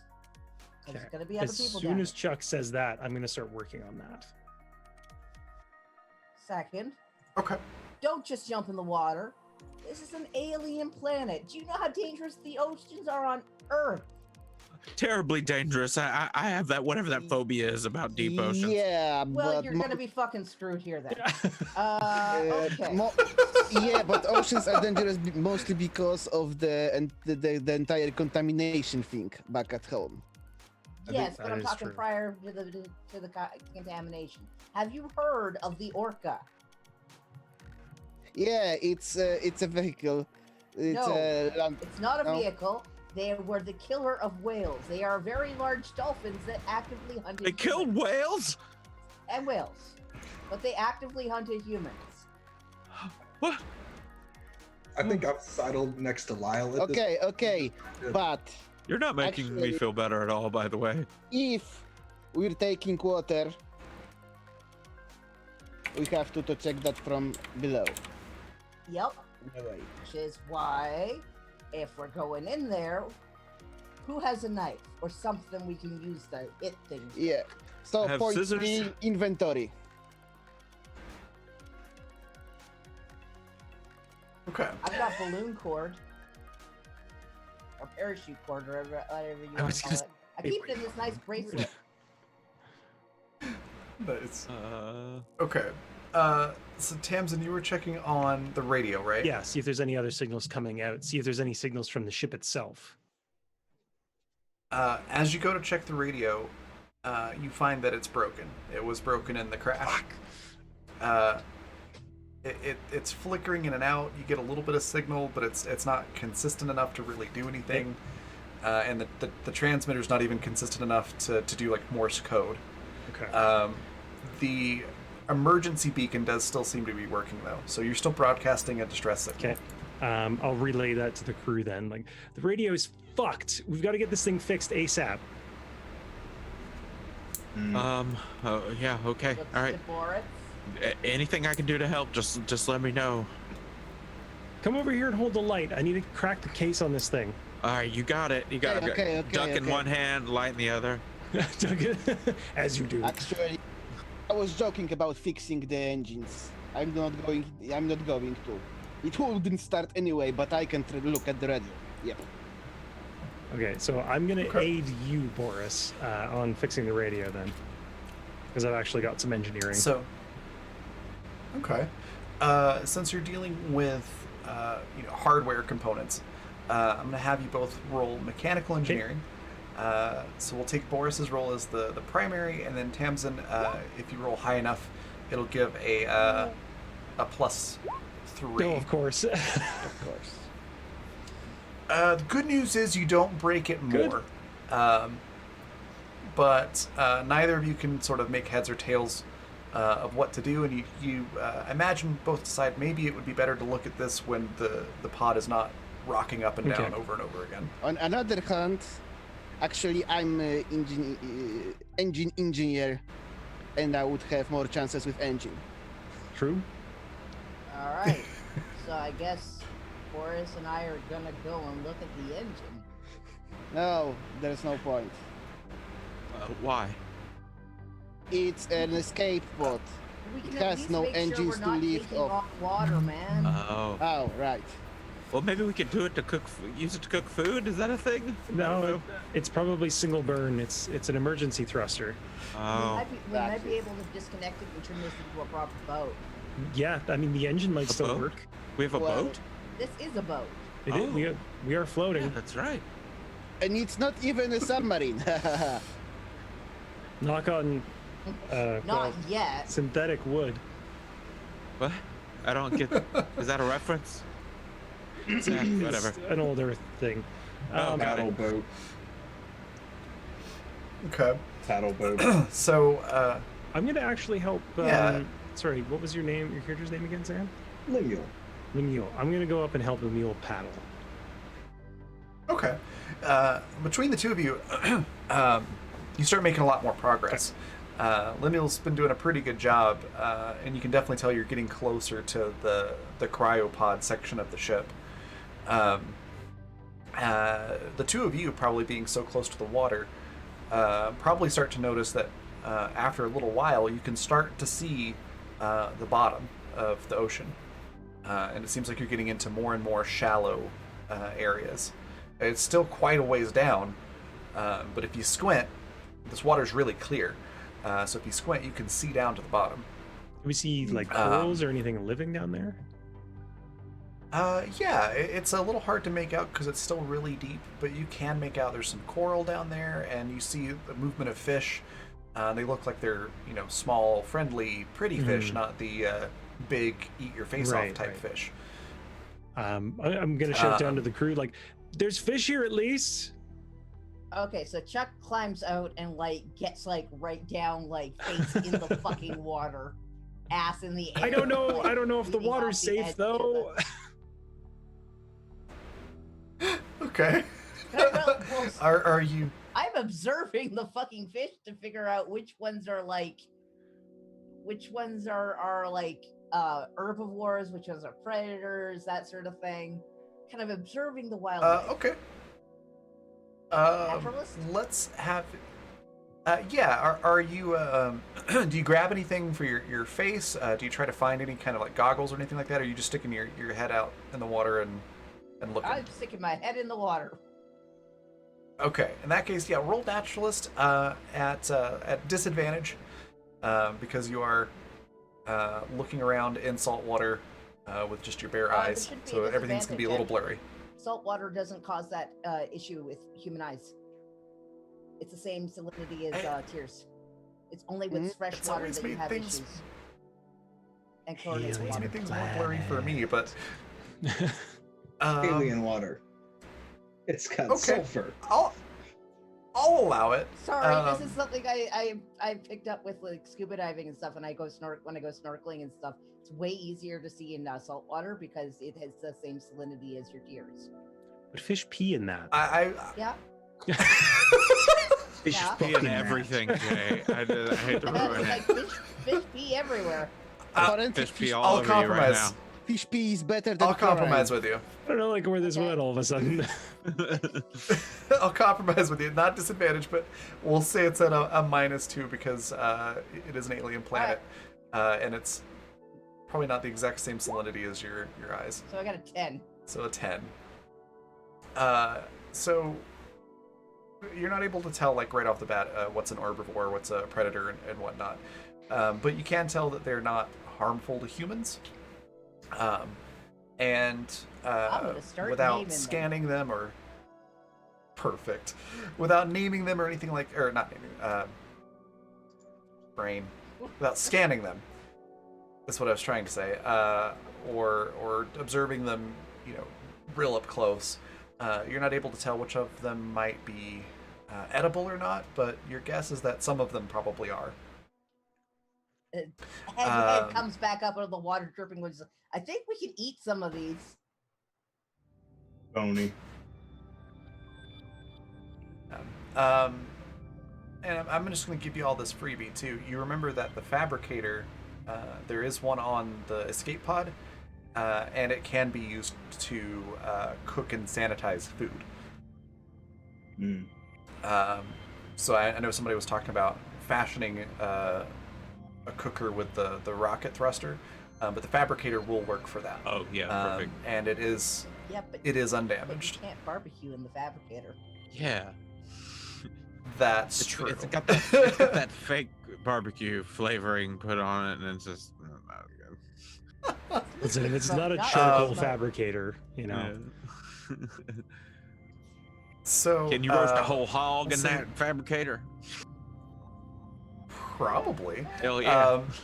Flaps fabricator. This baby But- can fricassee 3 pigs at 5 paces. Sorry, I started Go thinking. for it, Raven. Eventually, you all get over to the section of ship as it's starting to get dark. And just real quick, is there anything anybody specifically wanted to do over the few hours that it's going to take to get to the ship? Yeah, there was one thing. You search for any leaks. If we remain remain dry for the night. Yeah, there's no leaks on the escape pod. Everything stays dry inside the ship or inside the pod. Yeah, as you get close enough to really get a good look at this section of ship, That's about the time that the sun goes down. It starts to get dark, starts to cool off, and you can all see things glowing under the waves. There's bioluminescent life seemingly everywhere. And I think that's a good time to take a break. So we're going to take a 10-minute break. Let everybody, bio, grab Could I leave? more Could snacks, I leave things like that, everyone stretch with your a legs. beautiful scene? Oh, please. A beautiful, sure. brief scene. Me and the duck are just looking out the window together at the bioluminescence, like equally amazed. Like that. That's The duck adorable. quacks, signaling Chuck the has her arrival face of back night. in the water again. Duck quack signal. That's the funniest thing I've heard. Perfect. I think that On- Lemuel is having a little bit of gastral distress from the seasickness and is blaming the duck. Just a Okay. tube. A farmer And, allergic to ducks. Day And, 14. The duck's life is at risk. All right. On that note, we're going to take a 10-minute break. We'll be right back.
All right, we're back. So when we left off, you just arrived at the cryosleep pod section of the ship, and you can see, even in the dim light, that it is mostly intact. It is a significant section of the ship that has landed. Along the edges, though, of course, the metal is twisted and mangled, and there's a lot of scorch marks, things like that. I mean, it definitely looks the worse for wear, but the section that houses the majority of the colonists is intact. And I'm going to say that you all know this because it was covered so much in orientation, that the cryosleep section has its own power source. So all the colonists are that are in there are going to be okay. They're probably still alive. You can see that there are lights on because it is getting dark. There's lights on inside, so there's a good chance that they're going to be okay and can be rescued. Which brings me to the point that we were just talking about over the break. Because water is a very dangerous game, if you don't play smart, it's very easy to get eaten or mauled or drown. It essentially has a respawn mechanic for you. So how it's going to work if our characters do end up meeting an unfortunate end, the player will be able to basically take that same experience, the stats and everything, and apply that to a new character. So we'll still lose the character and, you know, the relationships built up with that character and their growth as a person and everything, but you don't lose experience for dying. You might lose inventory if your friends are not able to retrieve that inventory for you. But it's not like, well, thanks for playing, we'll see you next season. You'll still be able to come back and keep going. And that's how deaths are going to kind of work in this game. But as I was saying, you get the escape pod pretty close to this section, and you can see that the water here is very shallow. There's not really any land sticking up out of the water, but you can tell there's significant sections of the area outside your escape pod where you could easily stand up and the water might only come up to, like, you know, just past your knees. So you're in the shallows. It is nighttime, and I imagine you're all starting to feel a little bit hungry, especially after Chuck has lost their lunch, and Lemuel and Tamsin have been paddling with those sort of access panels for quite a bit of time. You do know that these escape pods come equipped with survival gear and supplies. So knowing that, what do you all do about food? Not what you think we're gonna do. What? Sorry, we were just what type of duck this is. Ish. Why, you want to know what kind of feathers it is, so you can decorate a after we kill it, decorate a hat. No, I wanted to know other characters so I could draw it as like the mascot. Oh no, that'd be awesome. No, that'd be amazing. So just so I know, we're at the cryo section of the ship. Everything's kind of like sort of intact. Is that right? Yeah, the section of the ship seems intact. The edges are obviously not looking great because it's been sheared off of the rest of the ship. Are there any fires? There's no fires that you can see. It looks like any of them that were there were put out by the water. Does it look powered? Yes, it has its own independent power supply. Okay. And you can see that there are lights on. I am definitely inside. Like, if there's a door open or an openable door, I am running in to try and salvage my data. Okay. You do see that there is it looks like a closed bulkhead. Looks like it was probably an emergency Right. sealed issue. You could probably access it. There's a bit of a lip where the floor that was left of the section just outside that door is still there. It's kind of jagged though and uneven, and it's sticking out of the water a good bit. You know, you'd probably have to climb up a little bit to get there, and you're going to have to walk through the water to get to it. Okay. Yeah, I'm going through hell and high water to get out. Hey, do you need anybody to come with you? Yeah, sure. What was your name again?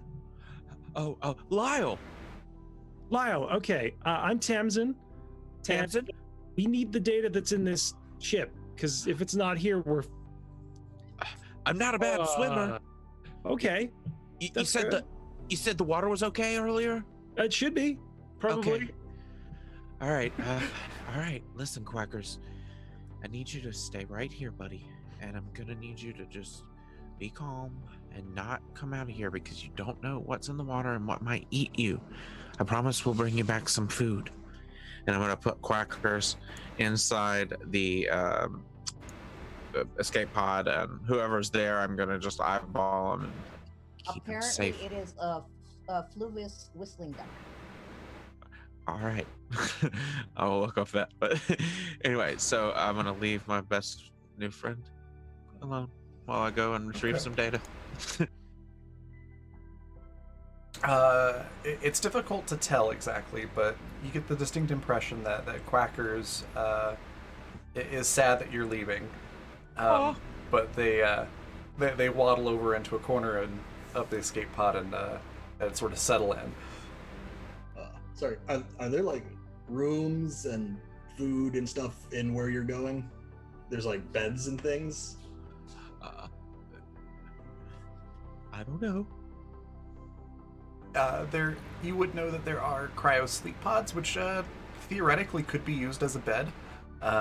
Do I get more comfortable than this escape pod? Probably. I'm coming. Bring it on. Let's go. Can you swim? Yeah. Don't.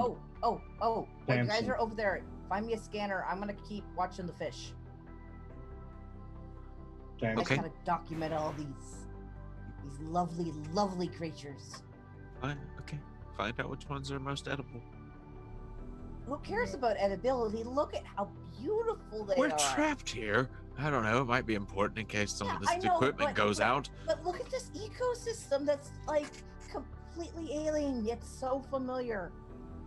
Yeah, it is. It is actually kind of calming me down for some strange reason, and just how beautiful it is. They're beautiful, just absolutely stunning. I want to like collect them all. Yeah, as you're taking a moment to look at it, Lyle, you start to notice what Chuck was noticing, which is it almost looks like an aurora borealis, but under the water. So there's shades of glowing purple and green and some bits of red here and there, and yeah, and it does look it's very beautiful. Yeah, it's definitely calming my character down a bit. The oxytocin from petting the duck for a while it kind of met its cap or reached its cap, but this this extreme alien beauty is kind of blowing my character's mind a bit and kind of distracting him more than anything, I would say. That's good. Hold on to that. I bring that up for no reason at all. So as you are getting into the water, right, and you're starting to walk and swim over to the section of the ship. Before they go, I want to tap Tamsin on the shoulder. Tamsin's going to them, right? Yep. Yep. Not fun, but look for dead. We're gonna need space. Yeah, okay. As soon as I can find the data, that's next on the list. Meat goes bad. Yeah. Yeah, it does. I'm gonna get the data. She's just kind of like, she doesn't really know what you're getting at and is clearly a little uncomfortable with the implications of it. That's okay. He assumes that it was that everything was completely understood. Right. He is garbage at reading people. Excellent trait. Okay. So we're getting in the water. We're getting comfortable. All right. So as Lyle, Tamsin, and Dylan step into the water, You can feel that it's quite warm. It is the most pleasant, wonderful temperature. You literally feel like you're at a beach resort. Like that's how clean and clear this water is. The temperature feels great. The sand is like Lee, you'll appreciate this. It's like I love it. It's like Gulf of Mexico white sand. So it's very fine and just pure white, and it's just amazing. Even in the dark, you can tell that it's white sand, and that actually makes it very reflective. So even more of the colored bioluminescent is showing up, reflected off of the sand. And yeah, it just feels wonderful as you start heading towards this torn off section of the ship. As you move along, though, would any of you like to roll sight or naturalist, or even gut feeling? Tamsin is so dead set on that door, she is barely aware of how warm the water is. Can I roll it as Chuck? Because Chuck is like sitting there on one of the floaters, like watching the water. You can roll gut feeling, Don't forget I'm unlucky. but you're not close enough to see what they can see. Yeah, I'm holding on to that. I just want to remind you, I'm not saying use it on me now. I just want to. I'm just handing you the gun. I'm not saying shoot me yet. But... Yeah, I'm just. I appreciate the reminder. I actually have had that in mind for, again, no reason at all Just that put you a should sticky worry note about. up near you that just says "Unlucky Leland." Okay, so Leland with the 22. What skill were you using? Gut feeling. Gut feeling. Okay. Chuck unfortunately doesn't have a good read of the situation. And then Dylan, the 20 was for which skill? Also gut feeling. Gut feeling. Okay. The two of you suddenly have a sense of like, it's like it's quiet, too quiet kind of a feeling. And you start to wonder and think back to, some distant high school or college course you had about marine biology and coral reefs, and that there are different things that live in coral reefs and shallow areas. And you start to wonder, I wonder if there's anything, venomous or stabby or anything like that, or pokey in here. Maybe I should be careful about where I step. Oh yeah. And I don't want anybody to be paranoid like me or anything, but just watch where you're going in here, okay? Because you never know. With there's all sorts of defense mechanisms that creatures in the ocean have that do not feel good. We'll be fine. It's fine. It's just the shallows. There's probably nothing bad in here. Probably nothing bad. We got here based on something bad. The ocean's like more afraid of you than you are of it. Totally. That's not true. It's definitely That's Chuck yells over, not "That's true at all. not true!" I'm just letting you know right now that is the most untrue thing that could be said. With that in mind, Lyle and Dylan, if you would like to roll naturalist or sight, you can do so with advantage. And Tamsin, you've had a warning from your fellow survivors. If you want to make a check now, you can. If that was enough to make you pause for a second to look around, or nope. Okay. She is dead set. All right. I applaud your dedication. Both my naturalist and sight are like the same, so I'm just gonna go with the naturalist thing. I kind of tap into this whole high school class thing that we were going with. And advantage is I roll twice, right? Correct. Okay. And take the higher of the two Ooh, results. nat 20, 22 Nat and all. 20. With so that'll make it a 32 with bonus from the nat 20. So you're starting to remember reading something somewhere. Excuse me. It might not have been on Earth. You can't remember what planet it was on, but you vaguely remember reading something about saltwater leeches um, and that they like warm water, and sometimes are present in shallow coral reef type environments. It's just one of those things. It's like, oh yeah, I remember reading something about that. Oh hey, this is similar. And you think that it might be a good idea to watch out for something like that. And then Dylan, I had a quick question. that was a. I didn't roll yet. Oh sure. So with low IQ being -5 to mental stats, does that include things like sight? Or is With sight, you can still look around. So it would apply to your naturalist, but not your sight. I will take the 1 instead of the -5. Much better. Oof. Okay. You still don't see anything. With Dylan, I think you're probably enjoying the how nice it is. It's nice and warm and the pretty lights. So yeah, you don't notice anything. And then Tamsin, you're basically an auto fail to see whatever this is. And I think with you being so focused on your data, you're probably moving a little bit faster than Lyle, who's being extremely cautious at this point, and Dylan, who seems a little distracted. So as you're walking, you feel your feet walking on sand. And then in your rush, as you get almost close enough to grab onto that lip of the floor that's jutting out of the ship, your foot kind of steps down, and for a second you have support, and then a second later you just feel something give way. Oh no. And your foot just sort of plunges down. It's like stepping on solid ground and then suddenly finding your foot in a mud puddle. And your foot sinks down to probably about a good 12 inches or so.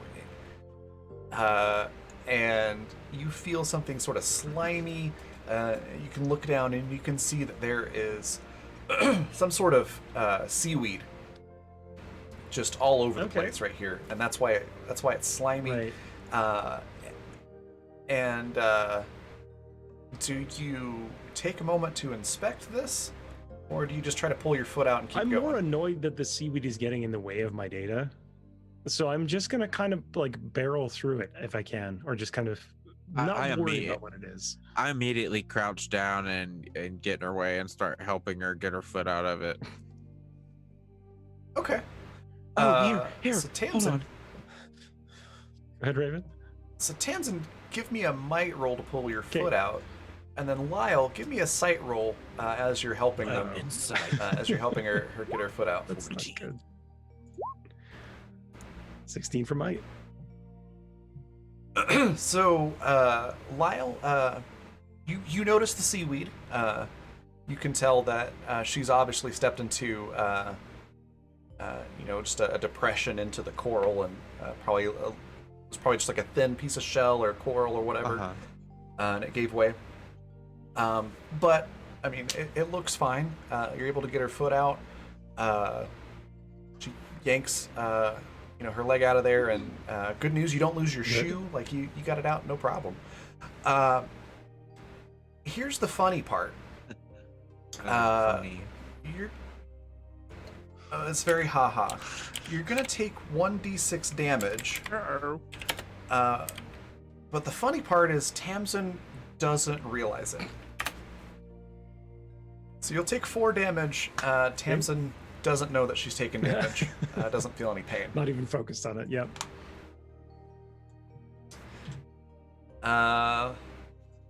And I'm just gonna make a little note of something here. Good. Don't worry about no it. worries at all. Hey, if the note isn't about my data, I don't want to hear it. Note as many things as you want. Okay. And we're gonna roll another d4 for or 84 rather, for again absolutely no reason, just kicks and giggles. It's fun to roll dice sometimes. Sometimes you just want to toss dice around. Yeah, it's fun. Little caltrops. Toss them around. Okay, so you get your foot out, and you're able to climb up onto the ship now. I start trying to get the door open. Okay. The door is sealed because of the emergency Right. lockdown, but there is a control panel right next to the door, and fortunately, it seems to be functioning. Okay. I will start punching in to try and get it to pop the hatch. Okay. You put in your code, and yeah, it works. You hear the telltale beep, and you can hear. It sort of sounds like hydraulics, but it's like the air bladders that are Right. pushing down to seal it are receding as the air is let out. And then a few seconds later, the door opens, and you get a rush of sterile-smelling air, that recycled ship air that you've been breathing for so long, now smelling off and a little bit odd out here in this nice warm Right, ocean. like a air. little too chemical almost. Yeah. But aside from it being overpressurized, and that being gone as the door opens, everything seems pretty normal. The floor is a little off kilter. It's not perfectly level, so everything's at a little bit of an angle, but it's not too bad. You're able to walk around, look and see everything. And yeah, you can see hundreds of these cryopods. And at first glance, they all seem to be occupied. There are some supply lockers here and there that you could potentially look through. It's well lit. Okay. Everything seems to be sealed up. You don't notice any water inside. I'm going to shout out that everything but it is a big section. Everything looks like it's in good order. I think we might be okay.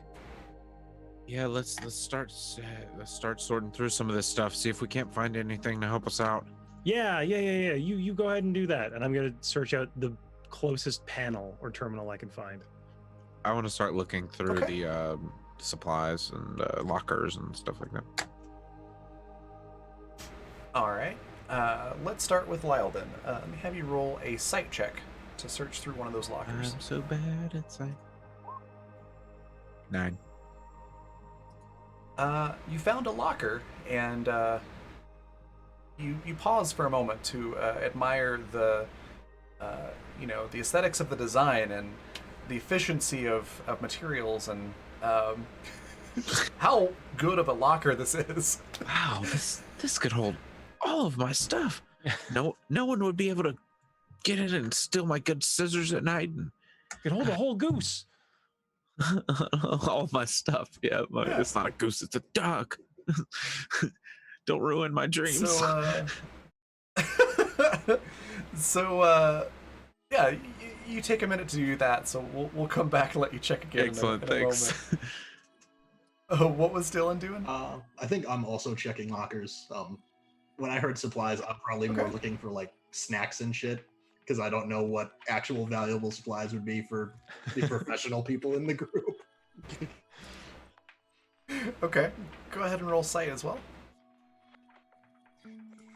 9. You are also fascinated with just the superior construction of this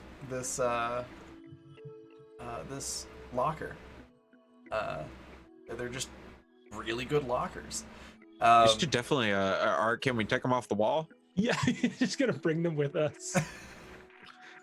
I mean, yeah, they're Sweet. they're bolted to the wall, but you could probably fashion We'll some get sort of Boris tool in or, here. With his Yeah. wrench. you could take them with Give you. it- Is there room to like slide fingers behind there and just see if I can't pry a little bit? You can roll might, but unless you get a nat 20, you're not going to budge it. No. Yeah, it doesn't budge. Sorry, it's not. Before we go to Tamsin and the computer console, what has Chuck and Lemuel and Boris been doing this whole time? Chuck's like documenting as many of these things that he can that they can without a scanner. So he's got Okay. like a notepad. They've got Uh, like a notepad, and they're like rapidly writing in shorthand everything they Okay. can possibly see. Go ahead and roll naturalist. Yes, that is my specialty. Oh, Indeed, it is. Oh, 40. Nice. Wow. So, with a 40 and a nat 20, you're able to observe quite a bit without even getting into the water. Just by watching the patterns of the fish, you can tell that most of them are. My brain's blanking. The opposite of nocturnal. Air. That's it. And so they seem to be moving a lot slower now that it's dark. I'm also Excuse me. taking a look because when it's nighttime, the little larger predators should be coming out into the shallows. So I'm trying to figure out what are the predator fish. Yeah. I have concerns. Yeah. That's the funny thing. You don't notice any predators here in the shallows. You just notice that the fish are moving a little bit slower. There's a lot of different kinds. You can see that several of them look like they're probably edible. You notice some of them nomming on bits of seaweed and kelp and things like that. The vegetation could quite likely be edible as well. Yeah, definitely the Yes, seaweed. potentially.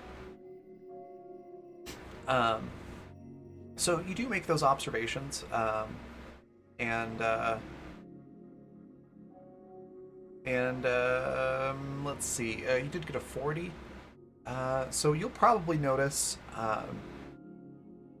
Maybe if you grab the light from your tablet, so like just the, like you do with your smartphone, you turn the brightness on your screen up to use it kind of like a Oh flashlight. yeah, and do the whole shimmer down to take a look. Yeah. So with that, you might notice just almost out of your sight range, a clump of seaweed that's particularly thick, and you notice what looks like it might be some sort of predator. Something probably about half as thick as a soda can, and about twice as long, with these mandible-looking things on the end. They don't look like they're there to like pierce or anything like that. It's more like a claw that would grasp onto something. And since you got a 40 with a nat 20, you could tell that it's probably blood sucking. Probably some sort of leech. Do we have like across the tablets or anything, any way of contacting each other in the two groups? I don't think so currently. Nobody's mentioned that they've really spent any time with their tablet or turned them on. I'm going to be spending time with the tablet and turning it on because, well, note taking and flashlight. Yeah. So, possibly, but Okay, I call up to Eland and Boris. It's like, hey guys,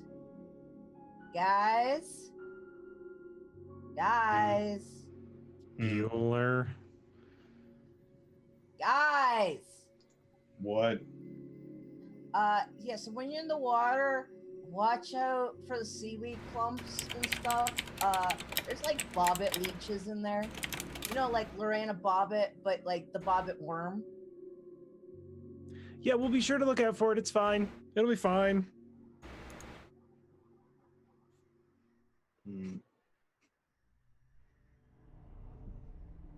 Do you not know who Lorena bobbit is? She cut off her husband's dick, Yeah. and then the bobbit worm is because it's got like these huge mandibles that it actually pushes outside of its body and like lies open like a snap trap. This is terrifying. But yeah, it was like that, but I'm pretty sure it's a leech and it's living in the seaweed. Like the clumpy Okay. stuff on the bottom. So be careful. Tams is just kind of like, mm-hmm. Just kind of like barely even paying attention Maybe she's if we trying to could get all this stuff out. So, Maybe if we could you find a might way wanna to shock check- the. Go You ahead. might want to check yourselves because you guys walked like right through a bunch of that stuff. My character starts frantically like patting their shins. Maybe we can find a way to, like, I don't know, electrify the water or something, and then harvest the seaweed. We can make Uh, salads. Well, I imagine if we just got a stick, that's all it would be. They're not really leaving the seaweed. Like, they honestly look like they're pretty easy to just, like, grab. Maybe and we scoop scrape. them up and then roast them too. They might be tasty. I don't know. Leeches never usually are a good food because they're basically just a giant liver. That's all they are. They're a giant liver. Pate. I don't know. I got like a dozen other ones that I think we can eat, no problem. But I need a scanner, so y'all got a scanner over there? That'd be totally radical if you could get me one, please, so I can confirm or deny whether or not we can eat this shit. Okay. So Lyle, you check yourself. You have no leeches on you. Take. Tamsin. You take another 5 damage. Okay. I'll Again, Tamsin. kind of pause at the terminal because now I'm like looking for the data. Now I'm not in as much of a rush. So I think taking that Okay. amount of kind of pain, I would stop me for a second. Oh, that's the funny thing. There's no pain, Oh. but you might start to feel a little lightheaded. Okay. Do I feel any blood trickling down my leg or anything? You no. don't. Okay. I'm just gonna just lean against the wall a little bit, like. Oh, does anyone see a chair? I could use somewhere to sit for a second. Oh, Oh, here. And I will. Is there any debris I can frantically, like, kind of grab and prop up for? or I die of Um, dysentery. There's probably like an office chair, like the All right. the rolly All kind. right, so I'll say it's Uh, flipped over. I'll grab it and carry it over and sit it down. Here you go. Okay. It's a little awkward because We're at the an floor's at an angle, yeah. angle, so you kind of keep sliding down a Yeah, little bit. You have to I'll stop like brace yourself. it against one of the storage lockers or something as I'm sitting. Yeah, once I notice that, I'll just Yeah. kind of prop my foot behind one of the wheels and just kind of be like the doorstop. Nice. Is anyone else lightheaded? Oh, maybe I'm hungry. Yeah, probably so. That's what I was thinking. Maybe we could roast some of that seaweed. Seaweed's so good. Salad. I'm so hungry too. I guess. Red Raven. Given the fact that Chuck was yelling that kind of loud, and you're not that far away from the escape pod, I'm gonna say that Lyle, you were able to overhear enough, and you already had it on your mind, so you put 2 and 2 together. That those leeches that you remember reading about, something similar probably is here, and that it lives in seaweed. And you remember that Tamsin's leg just went through a bunch of seaweed, and now Tamsin's feeling lightheaded. Oh, hold on. I'm gonna. Hey. Do you mind if I lift up your pant leg here to check things out? Just to check your shins. What? Just in case of leeches. Because there's apparently leeches in and I the start weed, kind of yeah. like freaking out in the chair, like frantically trying to pull the pant leg up. Yeah. I will take the scissors. My hair cutting scissors. My only pair of bands. Okay. Yeah, you're able to sort of cut up the pant leg, and Barber surgeon. you can see. Yeah. Barber Surgeon Taylor. So these things that I described as about half as thick as a Coke or a soda can, and about twice as long. You see 3 of these things attached to Tamsin's Holy leg, shit. and they've managed to sort of flatten themselves around Tamsin's leg, so that they're not visible underneath the fabric. Nightmare fuel. And they're secreting something from their skin, which seems to be definitely has made contact with Tamsin's leg. And I'll just give you this. It's a numbing Look. agent, and that's why Tamsin Oh, doesn't for feel any sure. pain. Yeah.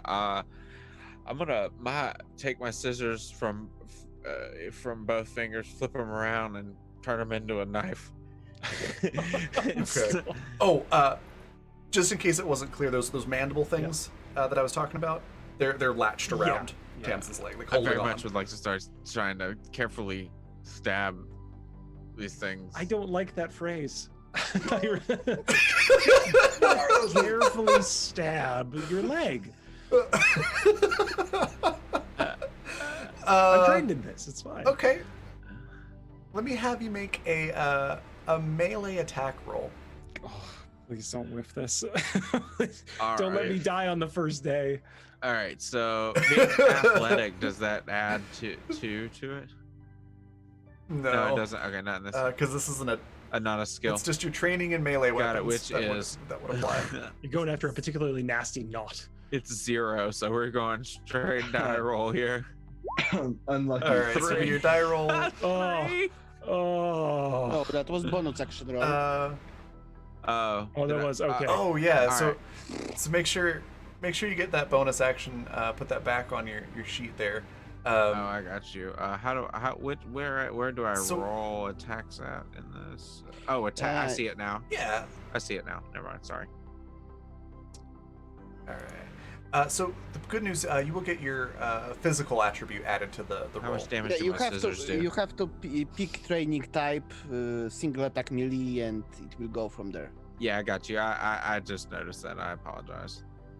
I'm gonna say your scissors, being an improvised blade weapon, we'll call that a D4 for damage. Okay. Cool.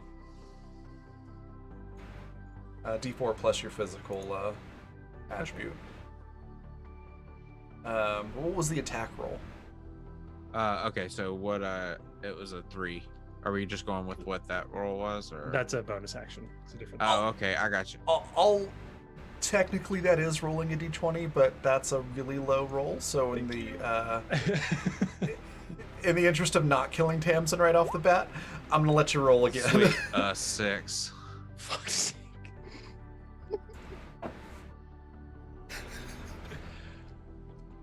Well, on the bright side, it's only a D4. Yeah. So Tamsin, Plus 2. I'm gonna give you this chance here, because I feel like this is fair to give you the chance to avoid it, because you mentioned you're not real comfortable with the fact that Lyle said carefully stab. Let me just. You see him getting ready to just like Yeah, plunge this I'm thing. gonna try and.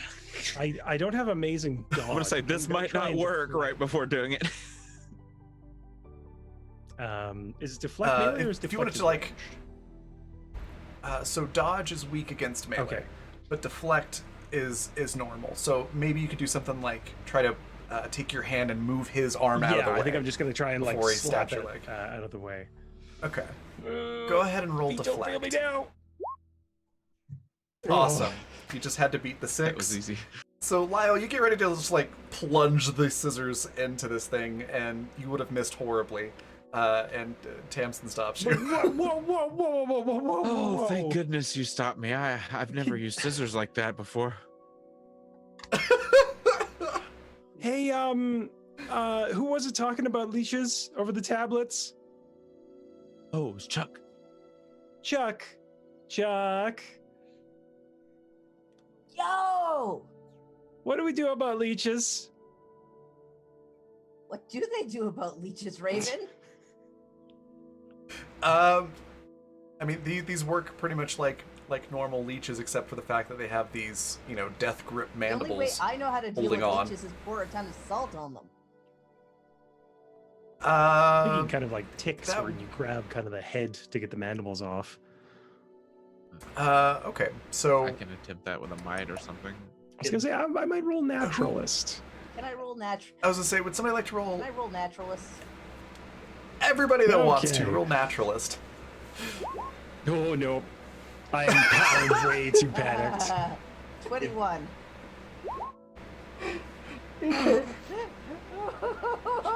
What bad advice do I think of? So So, Tamsin, you are 100% convinced that absolutely the correct approach to this is to just pull as hard as you can. Just rip them right off. Like Yeah, exactly. It's like a Band-Aid. You just rip it off and get it over Okay. with. Lyle, you're pretty sure you remember reading something about burning them off, or if you can cut them in a specific spot, sort of like if you can figure out where their brain is, the nerve there will make the mandibles release, but you don't remember exactly where that was.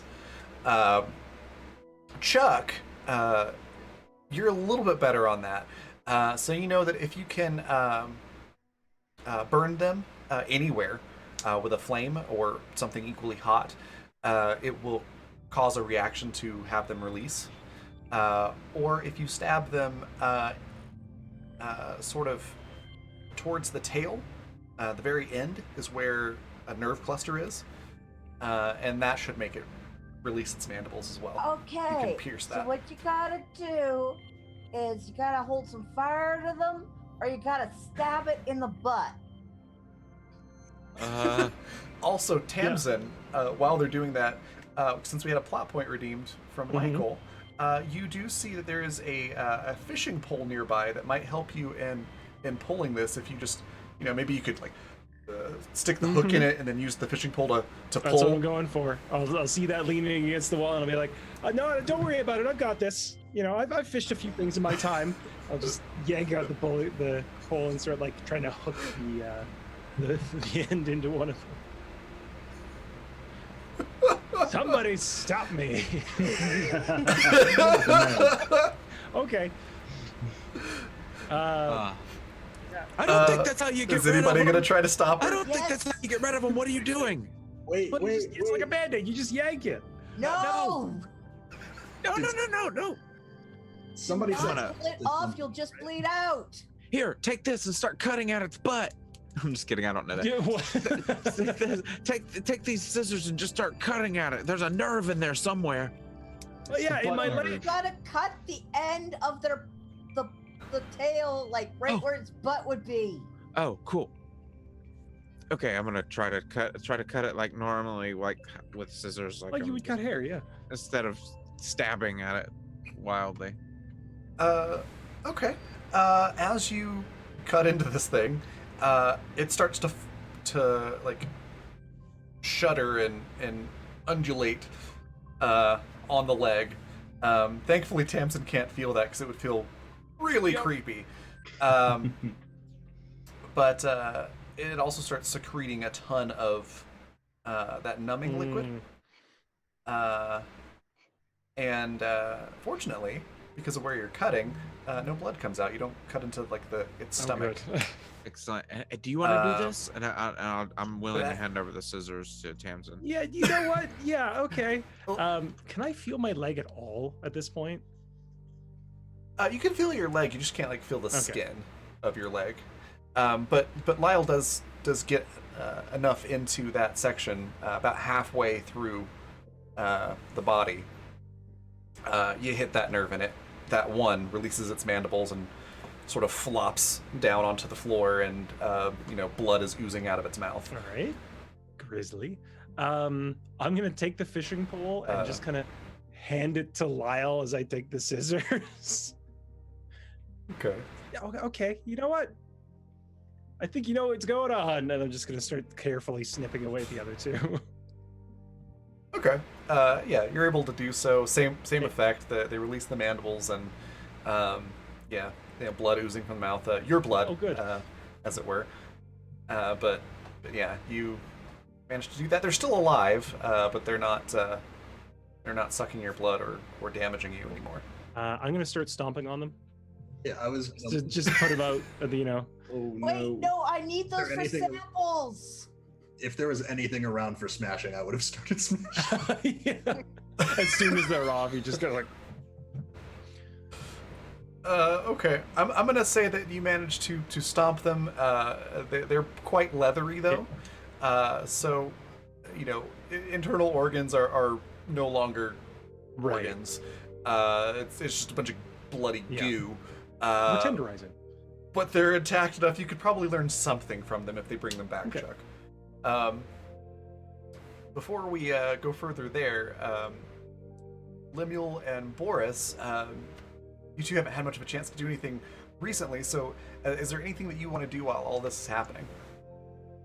I think Lemuel is looking around for any and all straight metal plating that he can find. He's got an idea, which probably means taking panels off of ship, which might annoy Boris.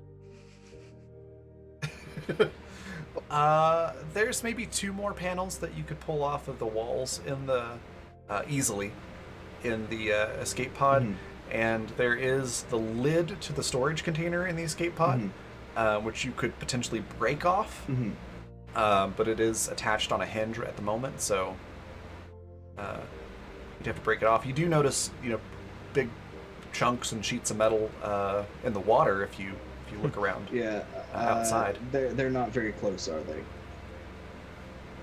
I mean, you couldn't reach, just reach down and grab it. You'd have to get out of the pod, but they're not that far away from and where you are. It'd be a short swim. The water's standing height, or yeah, the floor fluctuates quite a bit. So the most shallow spots, it's just over your knees. At the deepest spot, it might be 12 feet deep. all right. He's going to, I guess, spend the next hour or so while they're all doing this. I think he just hears the screams and the panic, and stops every so often and just looks, shakes his head, and goes, "Dumbass." And We get on so well. just continues to gather as much of this scrap metal as he can. In the pod or in the In the water? water. Just in the water. Okay. In that case, I do have to make a roll for something. No, you don't. No, you don't, Levi. Yeah. You don't have to. You want to. That's why you're a terrible person. It's the mark of a good GM. That's terrible. Right. You're willing to hurt people. Yep. Evens or odds? Odds. Oh. Nope. I don't know if that's good or not.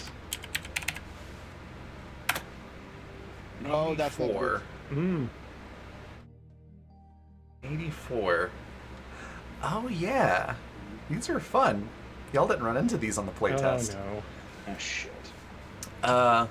Dumbass. I was just gonna say. Okay, so as you are gathering up this scrap metal, how deep would you say that Lemuel's willing to go into the water? Or are you willing to go to a spot where you'd have to swim and where it would be potentially over your head, or are you sticking to the really shallow no, sticking spots? to shallows. I can go out further tomorrow, but I'm just trying to do something tonight. Okay. That's good. So as you're gathering this, you notice this one fish. It's looks a good bit bigger than some of the smaller ones that were remind you of fish you see in the Caribbean on Earth.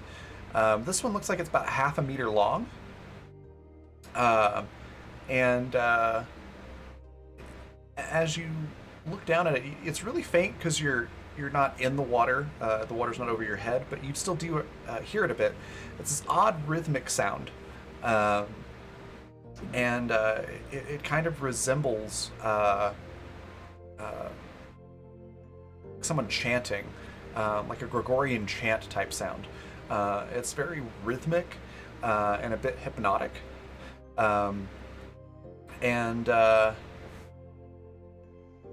Let's see here.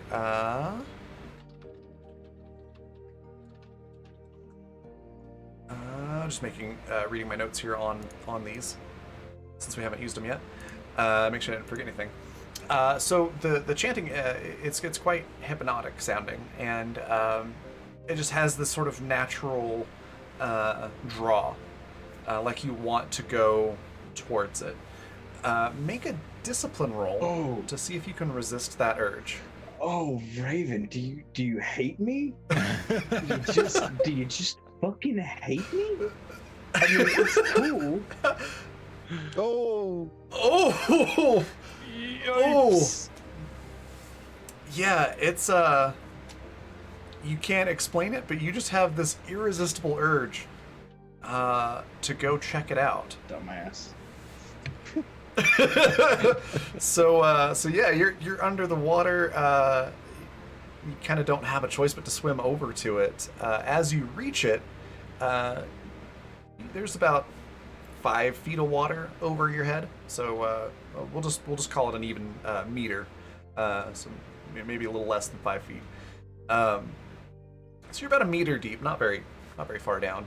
But as you get close to it, you notice it's got some pretty sharp teeth underneath its really fancy fins, the flowy, like beta fish type fins around its face. So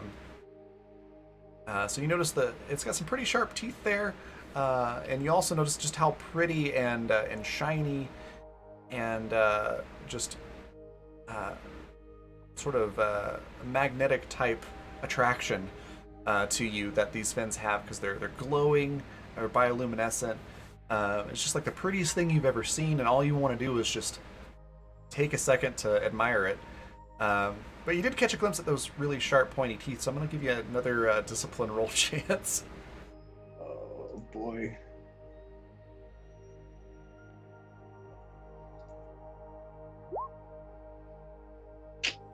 A 10. Okay. So you don't quite break free of its allure. You get close enough that it's gonna try to bite you. But the good news is, as soon as you take damage, you'll snap out of it.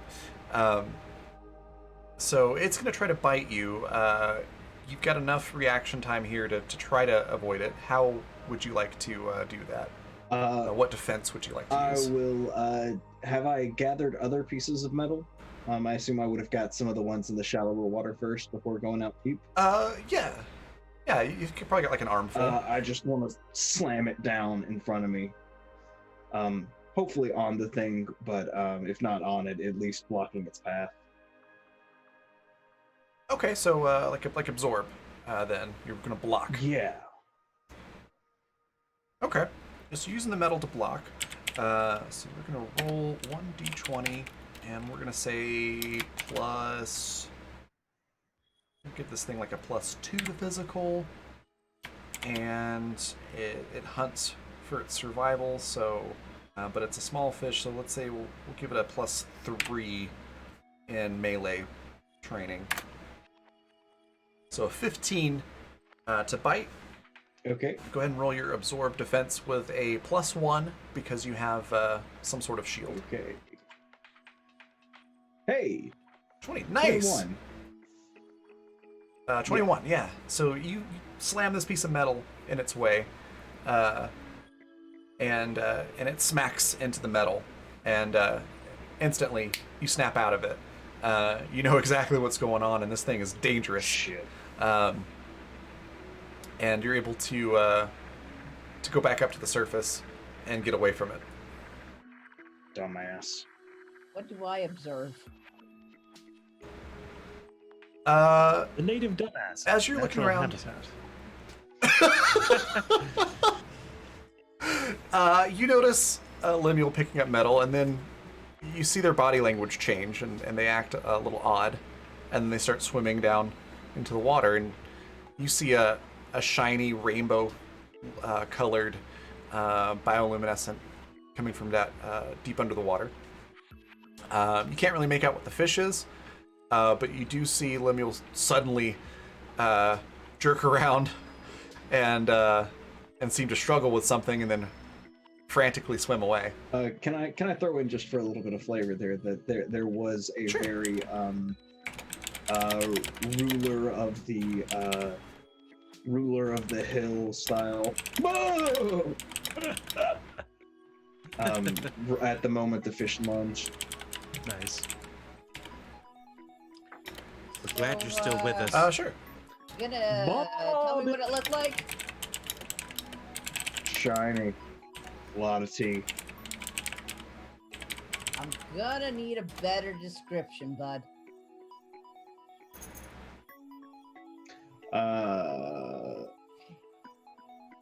No.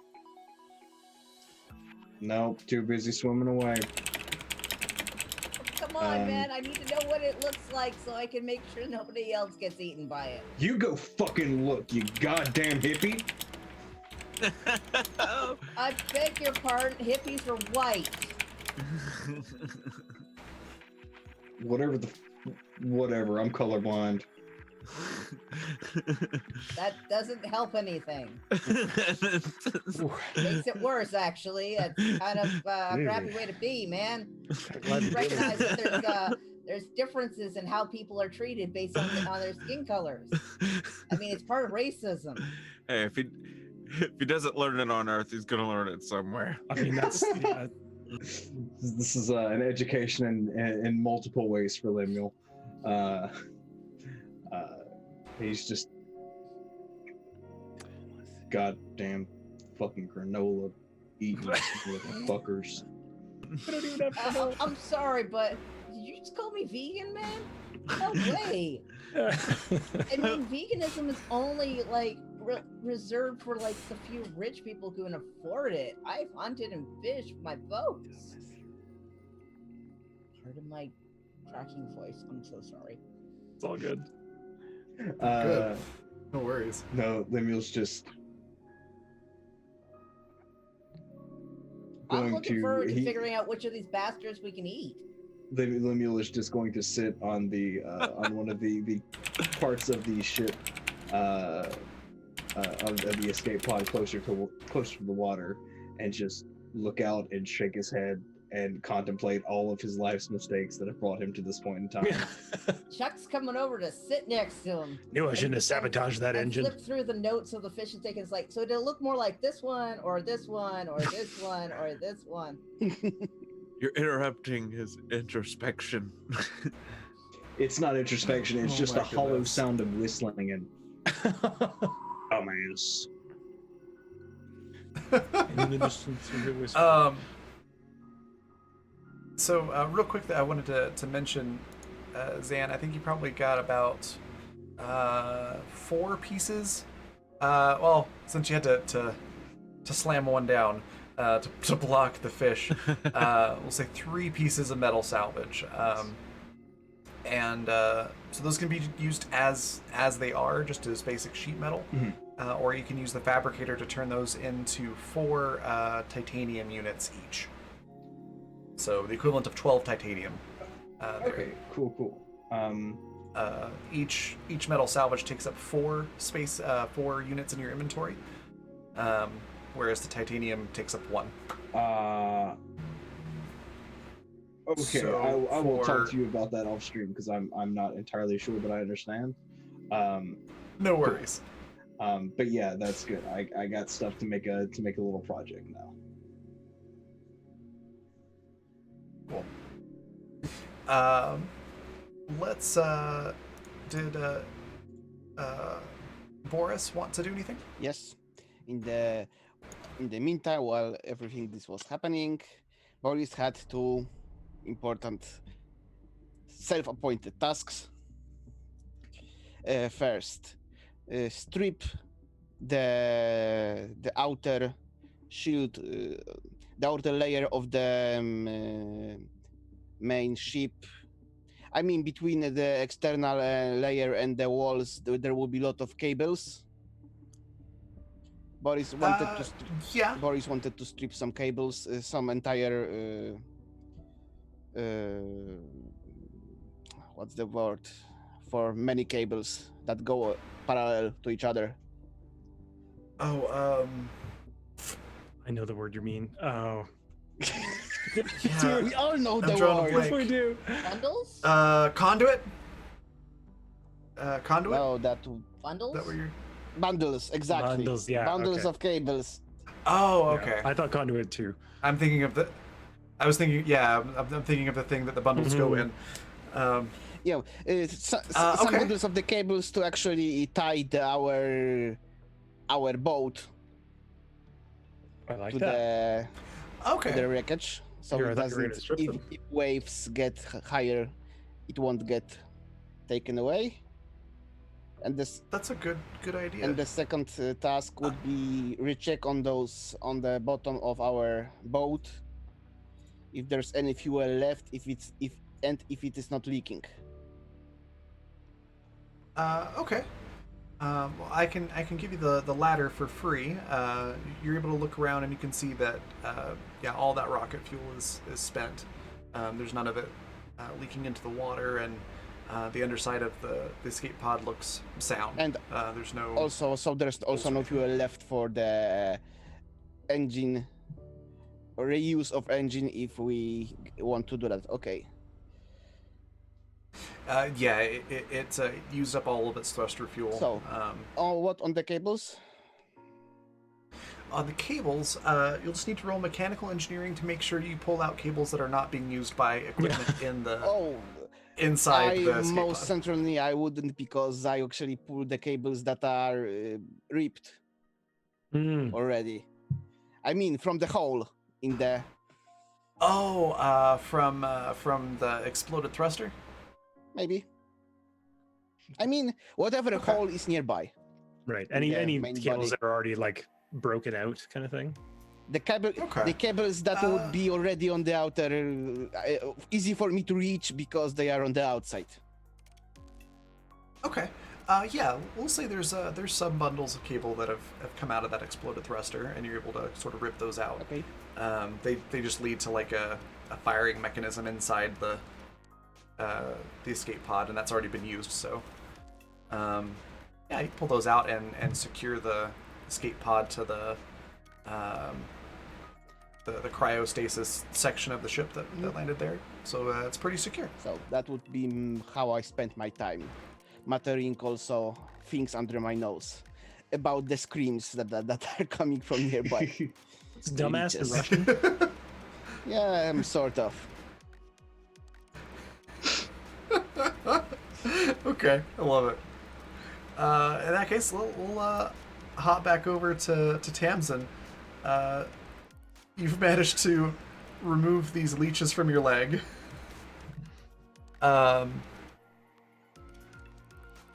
You wanted to get some data, Yes. I wanted to, now that I'm not in mortal peril, is my data okay? right? What is the nature of the data you're looking for? Astronomical charts, terms of kind of where we were going, what path we were on, like what is near us. It's basically data that will tell us whether or not we're even remotely on a quote unquote road that someone might be able to go by, or if we're like out in the boonies, basically. Okay. I won't make you roll Okay. for that. You can just retrieve that. So yeah, you get the flight plan, and all the data indicates that you're really close to your original flight Okay. plan, but you are going out to it's a deep space colonization Right. mission. So the odds of anybody coming by here on their own are pretty slim. And you don't really have information on other planets nearby. You know there are some, and you kind of have the route. Right. This planet doesn't even have a name on the star chart. It's just like a collection of Right, numbers. just a designation, yeah. Yeah. So unfortunately, it doesn't give you a whole lot of information that's immediately helpful. But if you were to somehow find a way to make a spacecraft on the Right. planet at some point, it would tell you where to Okay. go. And it might be able to help you if somebody does happen by. Cool. I'm going to keep that real close. And then I'm going to start worrying about the bleeding on my legs. Okay. Yeah, you do notice your legs are still Mhm. bleeding, much like Earth leeches. It has injected you with something that makes the blood flow a Right, little an bit easier. anticoagulant. So it's, Yeah. Yep. So since my pant Um, legs are already ripped, I'll just start ripping those up and kind of start tying off the wounds for now. Shorts. Okay. Shorts. It's shorts time. It's always beach season on this damn planet. Okay, so you patch that up, and if you want to roll a medicine Yeah. check, I would love to see fail if you get some medicine. hit points back from that. Oh, of course. 21. Of course, that's the one I get good on. So you do such a good job of patching it up that you actually get 5 Holy hit shit. points back. I'm not in mortal danger anymore. Yet. All I can picture is the meme of what's that character from The Simpsons? The Chief Wiggum's kid, where he's laughing. He's like, "I'm in danger." Oh, Ralph. yeah. Yeah. Ralph, thank Yeah. you. That was going to bug me too. I was like, I know this one. Oh yeah. I'll okay. patch myself up and then kind of wait until I know what everyone else is doing. Okay. Dylan and Lyle, good news, you got a fishing pole. All of you ended up with one of those out of this whole ordeal. Have you stopped admiring the locker and maybe want to take a look inside of it? Sure. All right. Well, maybe. I guess we'll see. 13. I'm gonna say that's good enough to look inside the to locker. open the door. Yeah. So you open the door, you look inside, and there are there's a couple of lockers there. I'm just gonna give this to both of you. So Lyle, you'll take one, Dylan can take the other. Each locker has 3 cryo suits. So they're suits that are made for going into cryo sleep. The interesting thing is they could also double as wetsuits. So that would allow you to have something that's a little bit easier to swim in, a little bit protective. So it would give you a +1 to dodge and deflect. And for some reason, I'm going to say they have goggles too, so you can actually see a little bit easier. You don't have to have this unknown saltwater ocean How many pairs? in your eyes. So there's enough total for all 6 of you. Excellent. I'm gonna add that to my gear. That's super valuable. Yeah. You also find an actual hand scanner, so something that's a little bit better than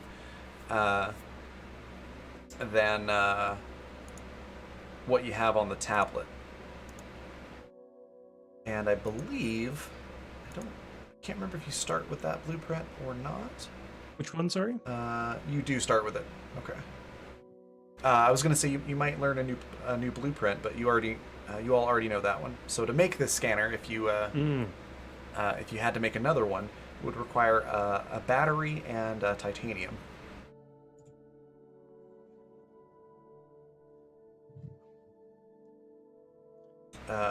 Just as an FYI. But you all do have that in the blueprint section of your character sheet under tools.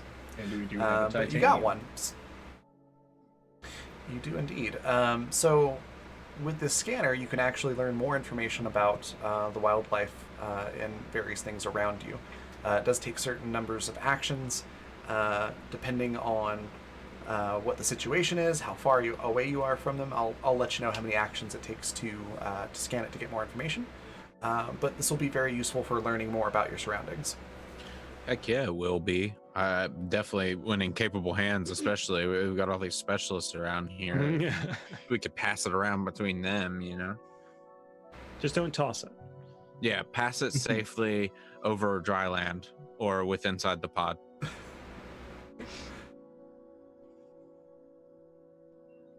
Chuck is frantically waving. Give me the scanner, damn it! Don't chuck it. Dylan's just pressing random buttons on it. No, give it Which to me. one gives me booze? Speaking of, we do need to figure out how to make alcohol out of the seaweed. We're the absolute worst crew.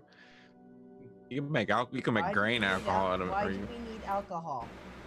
Because alcohol is incredibly Party high hard. in alcohol is incredibly high in energy. Yeah, that's as far it. as caloric energy goes, there's very little that's higher than alcohol per I'm ounce. pretty sure the protein we get from the fish would be better. I mean, I'm it's, scared of this who line of cares? it's reasoning. healthier, but if we're talking sheer caloric energy, there's Yes, very but- little higher than alcohol. Yes, but it also leads to alcohol poisoning. Hey, and- get- Nah. Only if you're a wimp. How are we Yeah, gonna not get unless you back got with iron our liver. leeches? Okay, well, how about I don't drink alcohol? Where's Granola the? eater? Whoa. So, with that, is there anything else you wanted to do inside the cryo stasis Is pod it livable? area? Like, could we spend the night? There's. You could.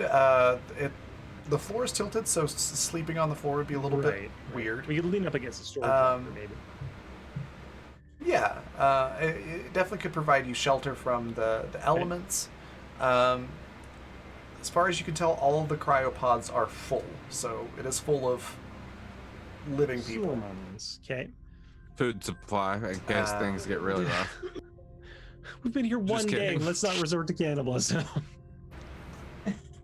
It's been like 8 hours. My character should Not even a whole day. let my character even come on the ship at all. Yeah. Did they do a psyche val on while? I don't think. I mean, if You're you're the- the, you're the in a barber. traffic jam in the carpool lane for too long, I start thinking about cannibalism. Yeah, yeah. Whoa, Ooh. Lyle, There are fish. We do not even start eating each other yet. got it. All right, fish. Oh my goodness. Got it. I couldn't find any- okay, so Do we have one of those? Is on back on the ship? Was there one of those machines that just makes things? Does that make? Is that how? there is a fabricator. Yes. It just put stuff in so it. how the Is that like a mini bar? Is there like Twinkies in there that we just eat? so the I'm way the asking. fabricator works? Yeah. I know. The way the fabricator works, and Dylan would probably get this information from any of the other characters or the tablet if he looks at the tablet. Games, you couldn't find any. So basically, you put things in it and it combines them in a way that makes something useful. So it's not like a replicator from a la Star Trek where it just converts energy into matter. You have to put other things into it and then it converts it into something useful. So as far as booze goes, you'd have to find something that is capable of creating alcohol. Some kind of sugar you could ferment or like. Yeah, potentially you could try to use the fabricator to fast brew alcohol, but I don't think Dylan's gonna know how to do that. Please don't make a microbrewery. First things first. so- Microbrewery. It's Dylan terrible. might be stuck with the old-fashioned way of making alcohol. Oh, for God, now. don't Yeah. make space moonshine. Space moonshine. Oh. That's what I'm saying. You can Well, make you got moonshine out of worse. anything, right? Jay, it's gonna be Space Bruno. Oh. Oh, All right. okay. It is very much so night Yeah. now. It's not just getting dark. It is full night. Is there anything you want to do before going to I'm sleep? gonna spend the night over here. I don't really want to get bit again. No, yeah, there was lots of crap in the water, and like this is where they would come, right? When they come to rescue us. I mean, that seems reasonable. They would come to the biggest piece of debris. I don't think we're gonna get rescued if we're being honest. Think about how long it's gonna. No, And no, honestly, we're not are we gonna get even worth it? rescued tomorrow, Oh, but we'll probably given they're going to be expecting us at the other side in like 3 days' time. Then they don't notice we don't don't get there, that's when they'll start looking along the pass. We have only Raven, 3 do days you- of this rat. From the flight Oh. plan, do I know that anyone good was point. expecting us, or were we like a ship in the dark? So, that's a good point that you brought up. So I was about to say, with that information, yeah, nobody's expecting you on the other end. Bosco will be expecting the ship to come Right. back in about 6 to 8 months. And you were still about probably a good 3 months away from your destination. I'm gonna keep that information to myself. when you crashed. I'm just gonna try to nod a year just along. before they even know we're missing. Yeah. Chuck It's- just like it's a- completely forgot the timetables. Yeah, I imagine it's probably something that not everybody would know all of those Yeah, details. like, I knew Um, some of it, but only because I was studying where we were going. Yeah, it's a good thing Tamsin doesn't have that Yes, compulsive and I truth telling like considered a it. couple of the others I considered do. Oh, I know, right? That would be I was very tempted. But yeah, I'm glad just I gonna, don't know anything. I'm actually just going to erase or like lock that little bit of data on my tablet and just make sure it's localized. That is Okay. prime for each other data. Roll tech engineering to make sure that you can password lock Okay. your files. Oh, 7. Either that, or either they were unsuccessful, Send it to or everybody. or the password's just real easy to figure out. Password one. yeah, the password is admin one. I'll give you the option. Either the password's really easy. It's like password Mhm. 1234, or you didn't do it, and I'm gonna say I know I didn't do it. Can try That's again. that's gonna be something I'll work on kind of through into the night before I sleep. It takes Okay, some time to that really works. secure that information. if you'd like to make that like your primary Yeah, focus for the that'll be evening, my- then I will I'm just let you going have over that for data and free. doing that. Kind of the older versions of D&D equivalent of taking Right, 20 on that. Yeah, I'm fine with that. I'll give that to you. Okay. What's everybody else doing? Has anybody thought to check your supplies or inventory or Yeah, eat or drink? Chuck's gonna go and check on our supplies and kind of like inventory out and stuff because they've done outdoor stuff before and they know what they're doing. So they're like, okay, let's see how much we have. And If realize Lyle's still we're in gonna the have to go ahead. replenish. If Lyle's still in the cryo bit with me, I'll ask him if he found anything in here. No. Oh yeah. I did fail that first roll at searching the lockers. Did you want me to roll again, Raven? No, I just gave it to you and Atatric. Okay, so gotcha. that's how you got the wetsuits and Gotcha, okay. the scanner. Got some- For Chuck, what you find though, you find enough food supplies in the escape pod storage for there are 2 sea rations each,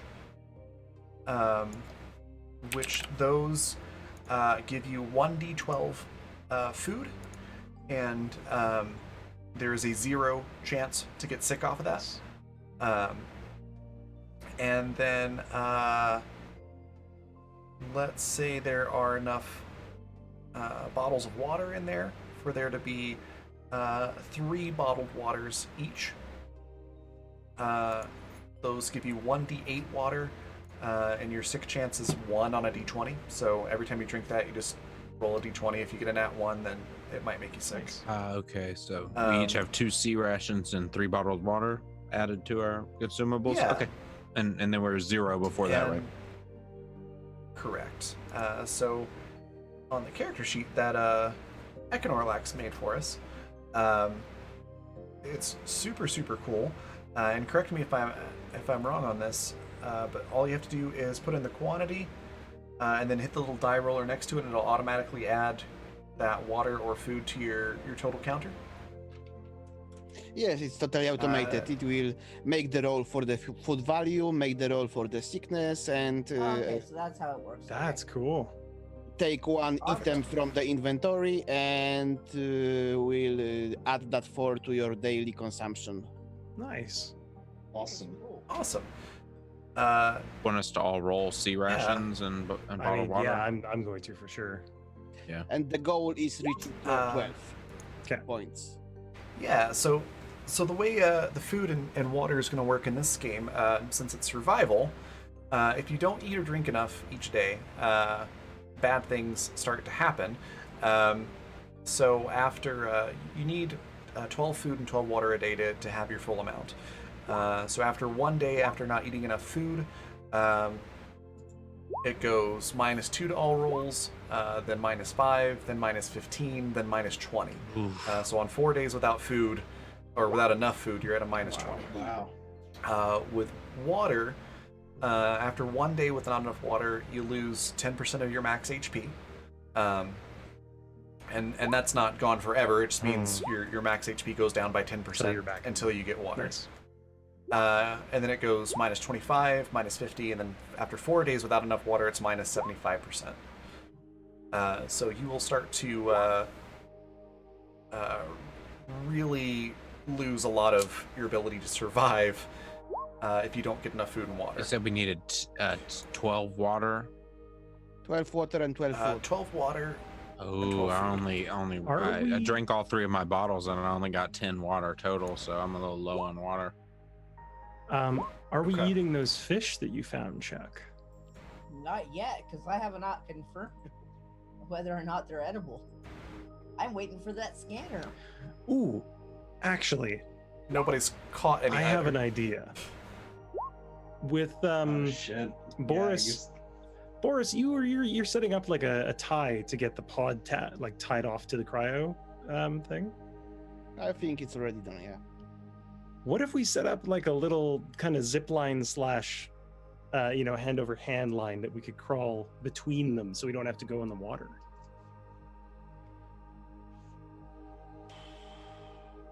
I guess we would have to ask Raven if I could tie the boat. Let's call Bundles? it the boat. Yeah, the boat.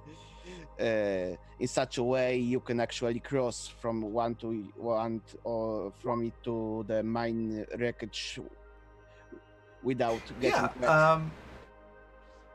I think that's something you could probably fashion. It would probably take you some time. And it'll be easy to do during the day, but it'll be challenging and require some rolls So I guess during the evening. not for Not the- today, for yeah. this crossing.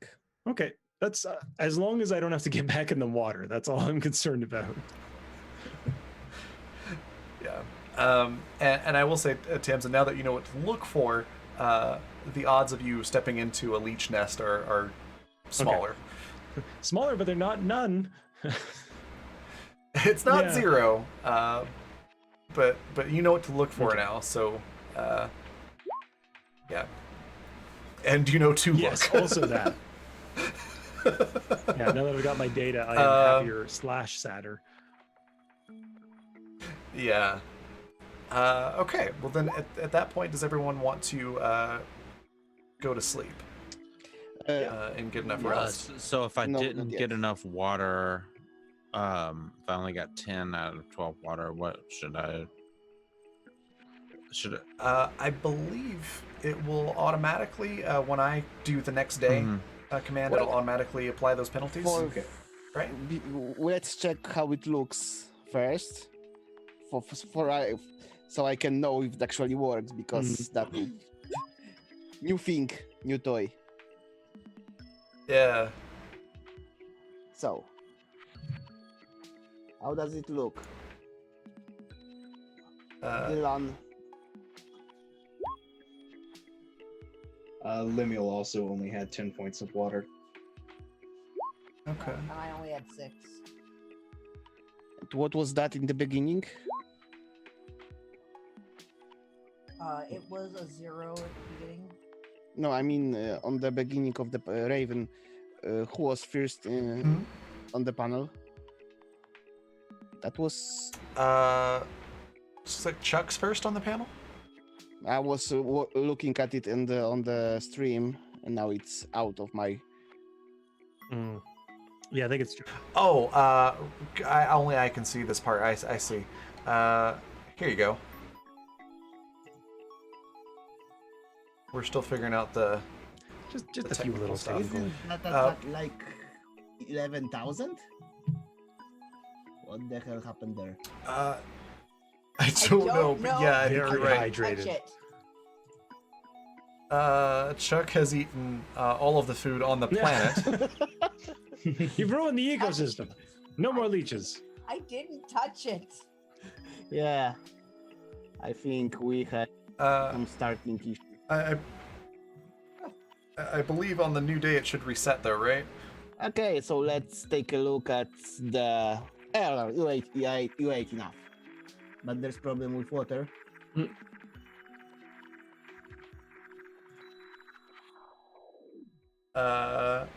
Okay.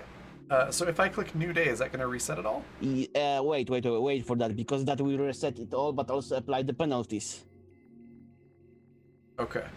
So, Chuck. But to answer the other question that was going around, like if you only got 10 points of water, the next day you would get that minus 10% max HP until you got enough water. Gotcha. So if the next day you still didn't get 12 water that day, then the penalty would increase. But the good news is, as soon as you go one day with enough food or one day with enough water, it resets. So, do you have one bottle more, Alex? Yes, I do, but I was gonna try and conserve it because my character's been on the outdoorsy stuff, and he didn't necessarily want to drink all of his glit water immediately. Okay, so we are going a bit dehydrated. Yep. Okay. When I'm getting fresh water. Yeah, and there'll be plenty of ways to get it. Okay, so I guess it's time to click new day. Oh, I mean, no, because we Alright. are talking about what else we want to do, right? Yeah, is there anything anybody else wanted to do before you going to sleep? Yeah. Other than Chuck was eating food and water? I want to do a roll naturalist roll on tracking the stars and stuff, so I can get an idea of just kind of the size slash how fast the days are gonna be in night cycles. Okay. Uh, Yeah, go ahead and roll for that. I would like to try and scavenge some like plankton or little shrimps or something for my duck friend to eat. Okay. Okay. The duck does not get my seeds. With a 23, over the course of the evening, you're able to tell that this planet is similar to Earth in terms of size and rotation speed and things like that. So it's going to be a 20-hour day, so 10-hour day, 10-hour night cycle. Okay. And was there anything else you wanted to know with that? How many moons? How many minutes? Oh, let's say 2. Okay, then 2 moons. I'm gonna. What are the tides like? It's difficult to say, because there's no land around you. But I'm gonna say you get the impression. No, you can tell by the depth of the water. Probably pretty constant. Yeah, it's. I'm gonna say it's pretty consistent. The tides don't change a whole lot. Okay. I don't know the science exactly behind it, but I'm gonna It's say that the gravity. moon's moving I such was a gonna way. say, yeah. Moons pull Yeah. water. But with 2 moons. Two moons, you have two poles Right. that are pulling constantly. So as long as they're not both on the same side at the same place, you should be okay. We shouldn't get massive tidal waves, is basically. Yeah. I mean, yeah, I know how Earth's tides work, but with 2 moons, they're situated in just the right way to where the tides don't change a whole lot. Gotcha. Okay. Anything else? I wanted to. After that Chuck heads in to go and sleep.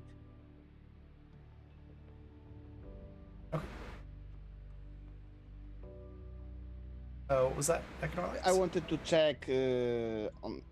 Well, there was entrance. We entered the room with the hibernation pods, but on the other side? What? How the room ends? So Is it closed? So the whole section, yeah, the other end of it is pretty much similar to the entrance, Okay.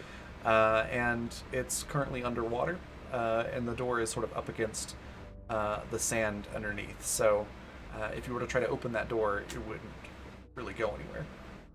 No, but it's closed. Okay, so if we close the door we entered through, we are safe, more or less. Okay, that's what I wanted to know. More or less. More or less.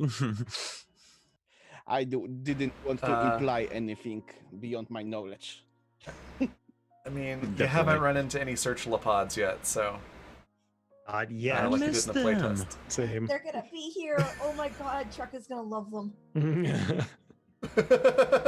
They're definitely in the Yeah. game. We'll see how soon you run into them. Okay, then. If everybody's done with everything, then I'm going to go ahead and click us over to a new day. And that resets everyone to 0 on their food and water. So if you overeat, it doesn't carry over or anything? Okay. No.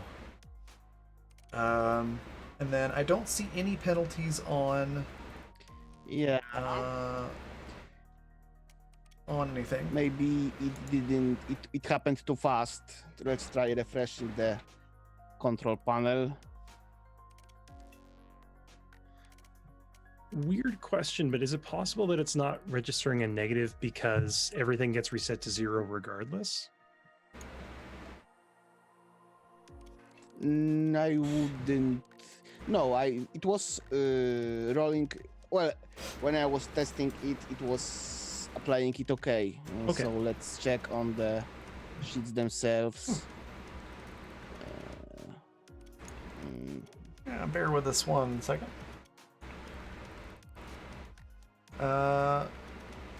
So I know, Lyle, you said you were didn't quite get enough water, right? Attributes and abilities. Yeah, I'm not seeing any penalty there, Yeah, me not seeing it either. so we might have to figure that out. Yeah, You just write it down for now. we haven't just really write it any down for now. tests for that, so Yeah. Okay. So don't worry about it for now. Just make a note of it, and then we'll figure it out before next week. But since we are about 3.5 hours in, I think this is probably a good spot to wrap it up. So I will say, as you're all going to sleep,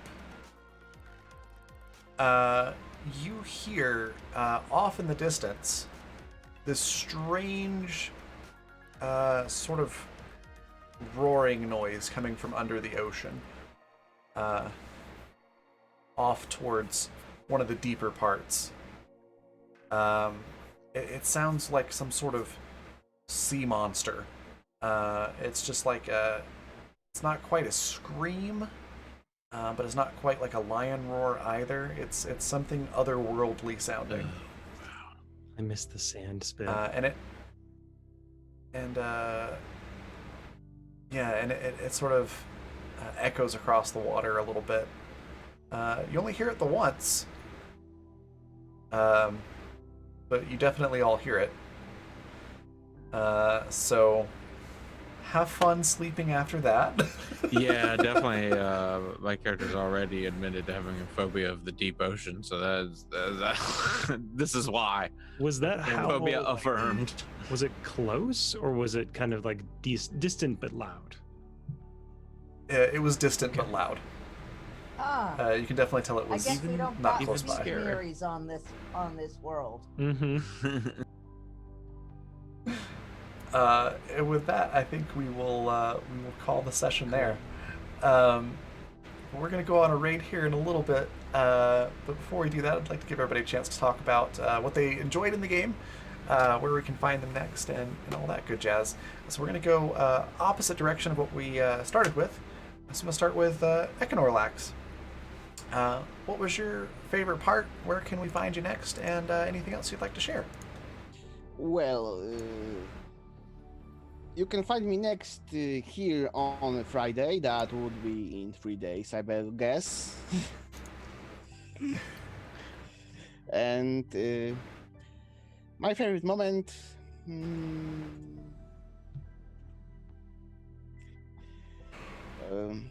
When we were trying. When we were starting to worry if Lyre can actually kill Townsend with the scissors, stabbing widely stabbing near the almost well dangerously close to 0%. Yeah. There's some good arteries in that leg. I like. I know, right? Kind of. They were so functional a few days ago. Mhm. Yeah. Level 1 is so squishy. It really is. All right.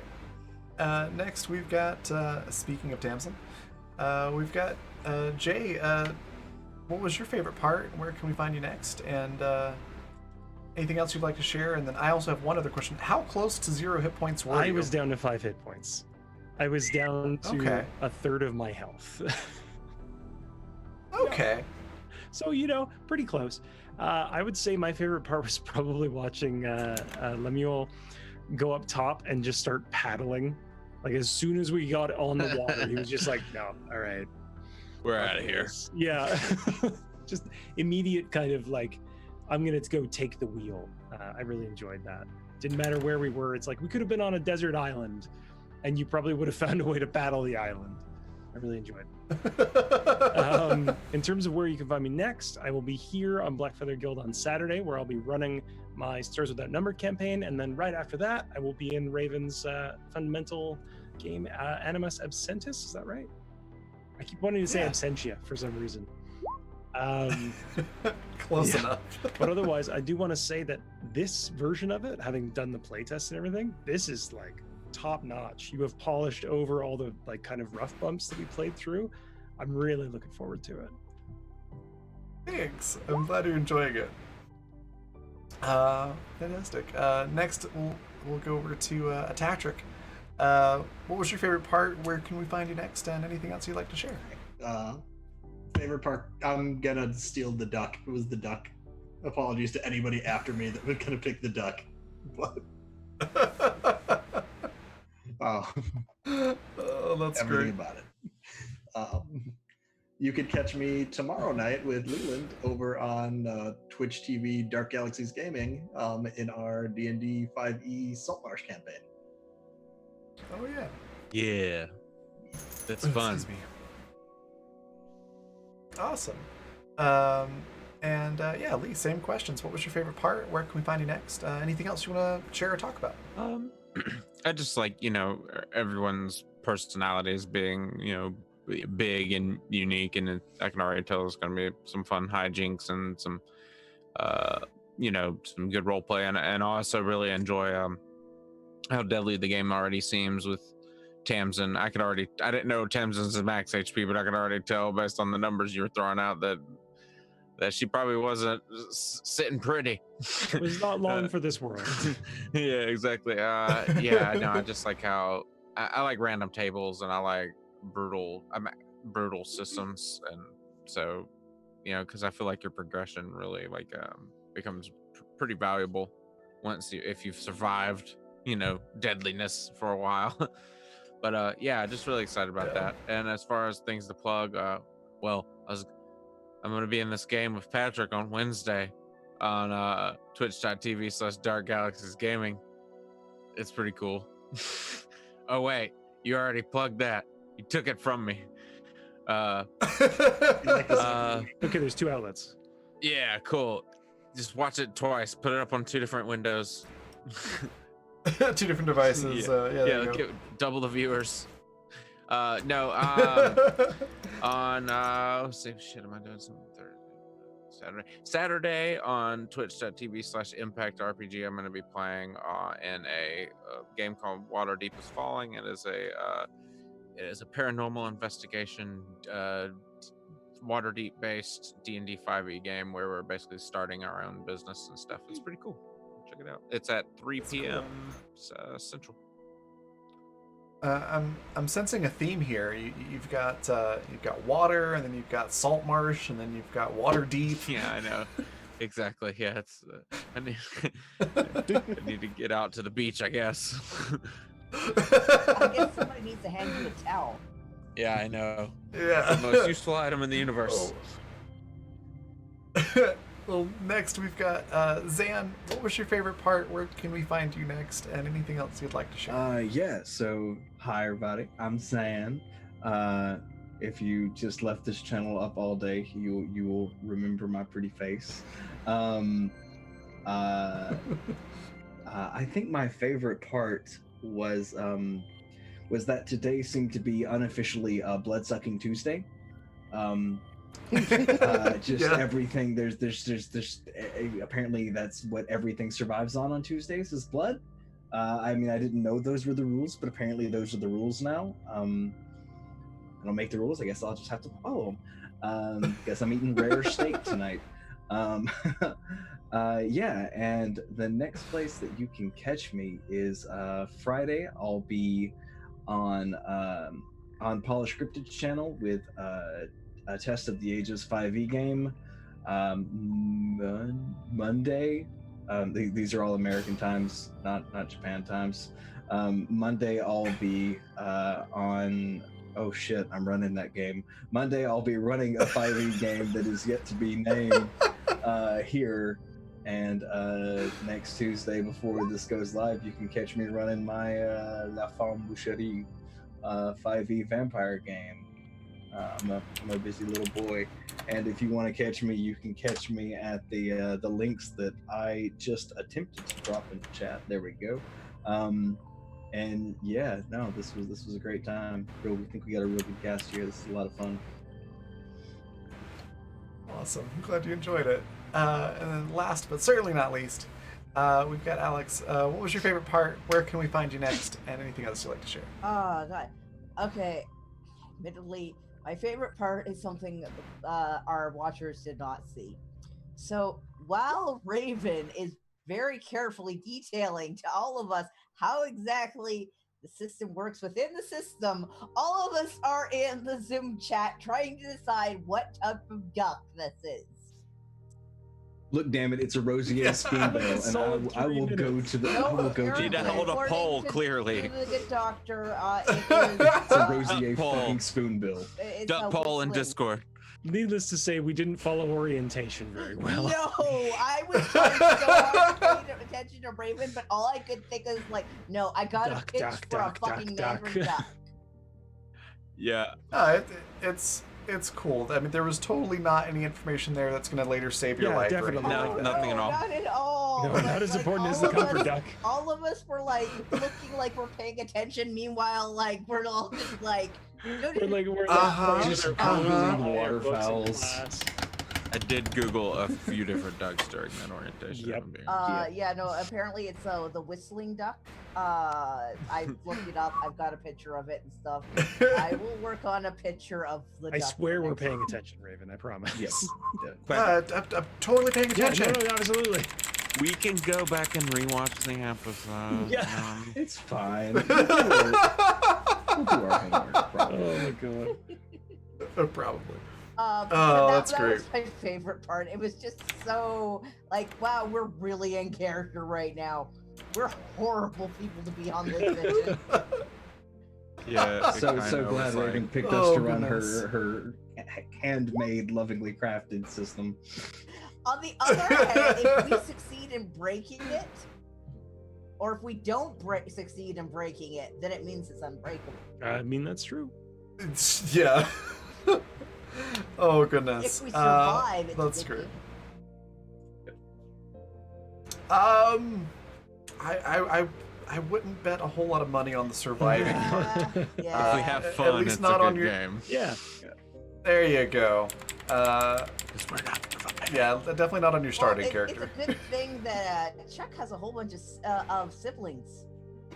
We're also in marine Excuse me. biology. I know, right? Good. Just a bunch of Chuck Oh my clones. god. One of my favorite video Are games. we is- suddenly playing Paranoia?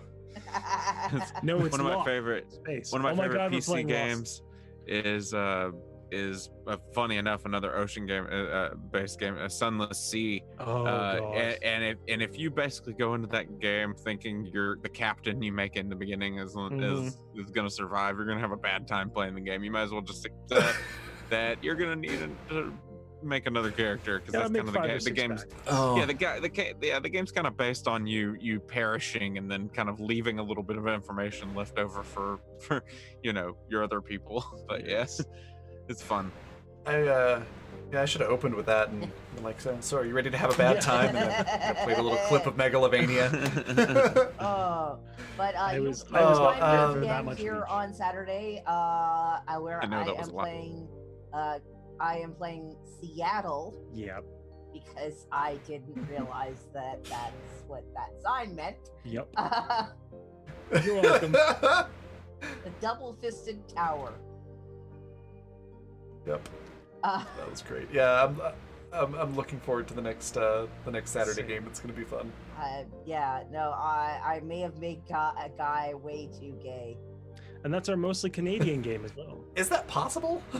Raven, It is- you're it is the most gonna- Canadian you're game. gonna See in a minute. I'll give you progress on the picture. All right. So I'm trying to think of my favorite part. The duck definitely was great. I love Top tier. Quackers and the fact that it came from Dr. Ram Imity with guild coins. That plot point, that was great. But I also really enjoyed Tamsin, Jay, your dedication to sticking to character. To the point that you almost died for it. I also I'm not this sadistic, I swear, usually, but I also kind of really enjoyed the fact that one of you almost died. Hey, I would have too if I was in your position. I was being an idiot, and I totally deserved it. Oh yeah, I fully Yeah. expect one of us to die next session. Yeah. I knew it wasn't a good idea to try and stab at a person. Oh, of course. Lyle didn't. Yeah, Lyle. Yeah, Lyle's kind of mediocre at all things. yeah. The leeches were supposed to be like a oh hey, there's some Right. kind of sort of dangerous stuff in here. Careful. That almost killed you. I was like, oh wow. I mean, good news for Dylan, you can probably use that mucus to get high. Was that just me that had like the initial thought of like, oh man, we should go leech licking? Oh my god, if we find you with like half a leech stuck in your mouth, And we know something's up. It's the new. It's like the only addictive drug on this whole planet, and they found Oh it. god, I'm just picturing the leech like coming to life inside your mouth and like latching onto the back of your tongue. Brutal. Nightmare for that. fuel. No, thank you. you're Yeah. gonna find us in a year and we're all just I'm gonna out. be at it. Peace. That's my cue. I will tell you, if you try to lick a leech, bad things are gonna Yeah. All happen. right, got You it. might not die, but bad things will happen. Warning. Yeah, now you're tempting us to. lick I'm clearly not family. listening to warning signs, so Yeah, you saw us during orientation. We were looking Yeah. like Yeah. birds. Definitely don't lick the leech, she says as she's nodding her Mhm. head. Don't she's holding do dice in her hand, like it. With So yeah, those were some of my favorite parts. I enjoyed all of it. Also, getting to pull out the what was it called? My brain is fried. The carp chanters. That is a creature that I've not been able to pull out yet, and I'm really glad that you ran into one. some like voices Um, from the deep shit. Ooh. It was really cool. I was really excited to be able to play that because they're really spooky, especially when there's more than one of them, which can happen. Too bad, I'm a dumbass. So yeah. But thank you everybody. That was wonderful. Thank you for playing, and for sticking to your characters even when they're doing dumbass shit. Thank you to all the follows too. We had a lot of new follows. Welcome to the guild. Thanks for the hosts as well. And I know we had some gifted subs. I think from Michael Wayne, a resub from Attactric. I know Guildcoin spent as well a couple times. I apologize if I forgot anyone or missed any of the notifications, but thank you all. And like I said, we're going to go raid someone. We're going to go raid Kent Weeps. There's our raid cry. For Duck. And, where you can find me next. I will be back tomorrow night, 7 p.m. Mountain Daylight Time, 9 p.m. Eastern Daylight Time, for a very special film noir episode of Tickfaw Files. Where I will be debuting my new character, who's a private eye, Detective Dick Bellaroo. Nice. And she's gonna be a trip, so it's gonna be a lot of fun. So I guess that's the dick. So definitely check that out. She can be, and professionally she is a private one at that. Anyways, yeah, it's going to be a lot of fun. So we're going to go say hey to Kent. If you're not already following Kent, definitely do so. He's a fantastic streamer and just a wonderful person. One of my favorite people on Twitch. So definitely go say hi and give him a follow. And then I will see you all tomorrow. Bye.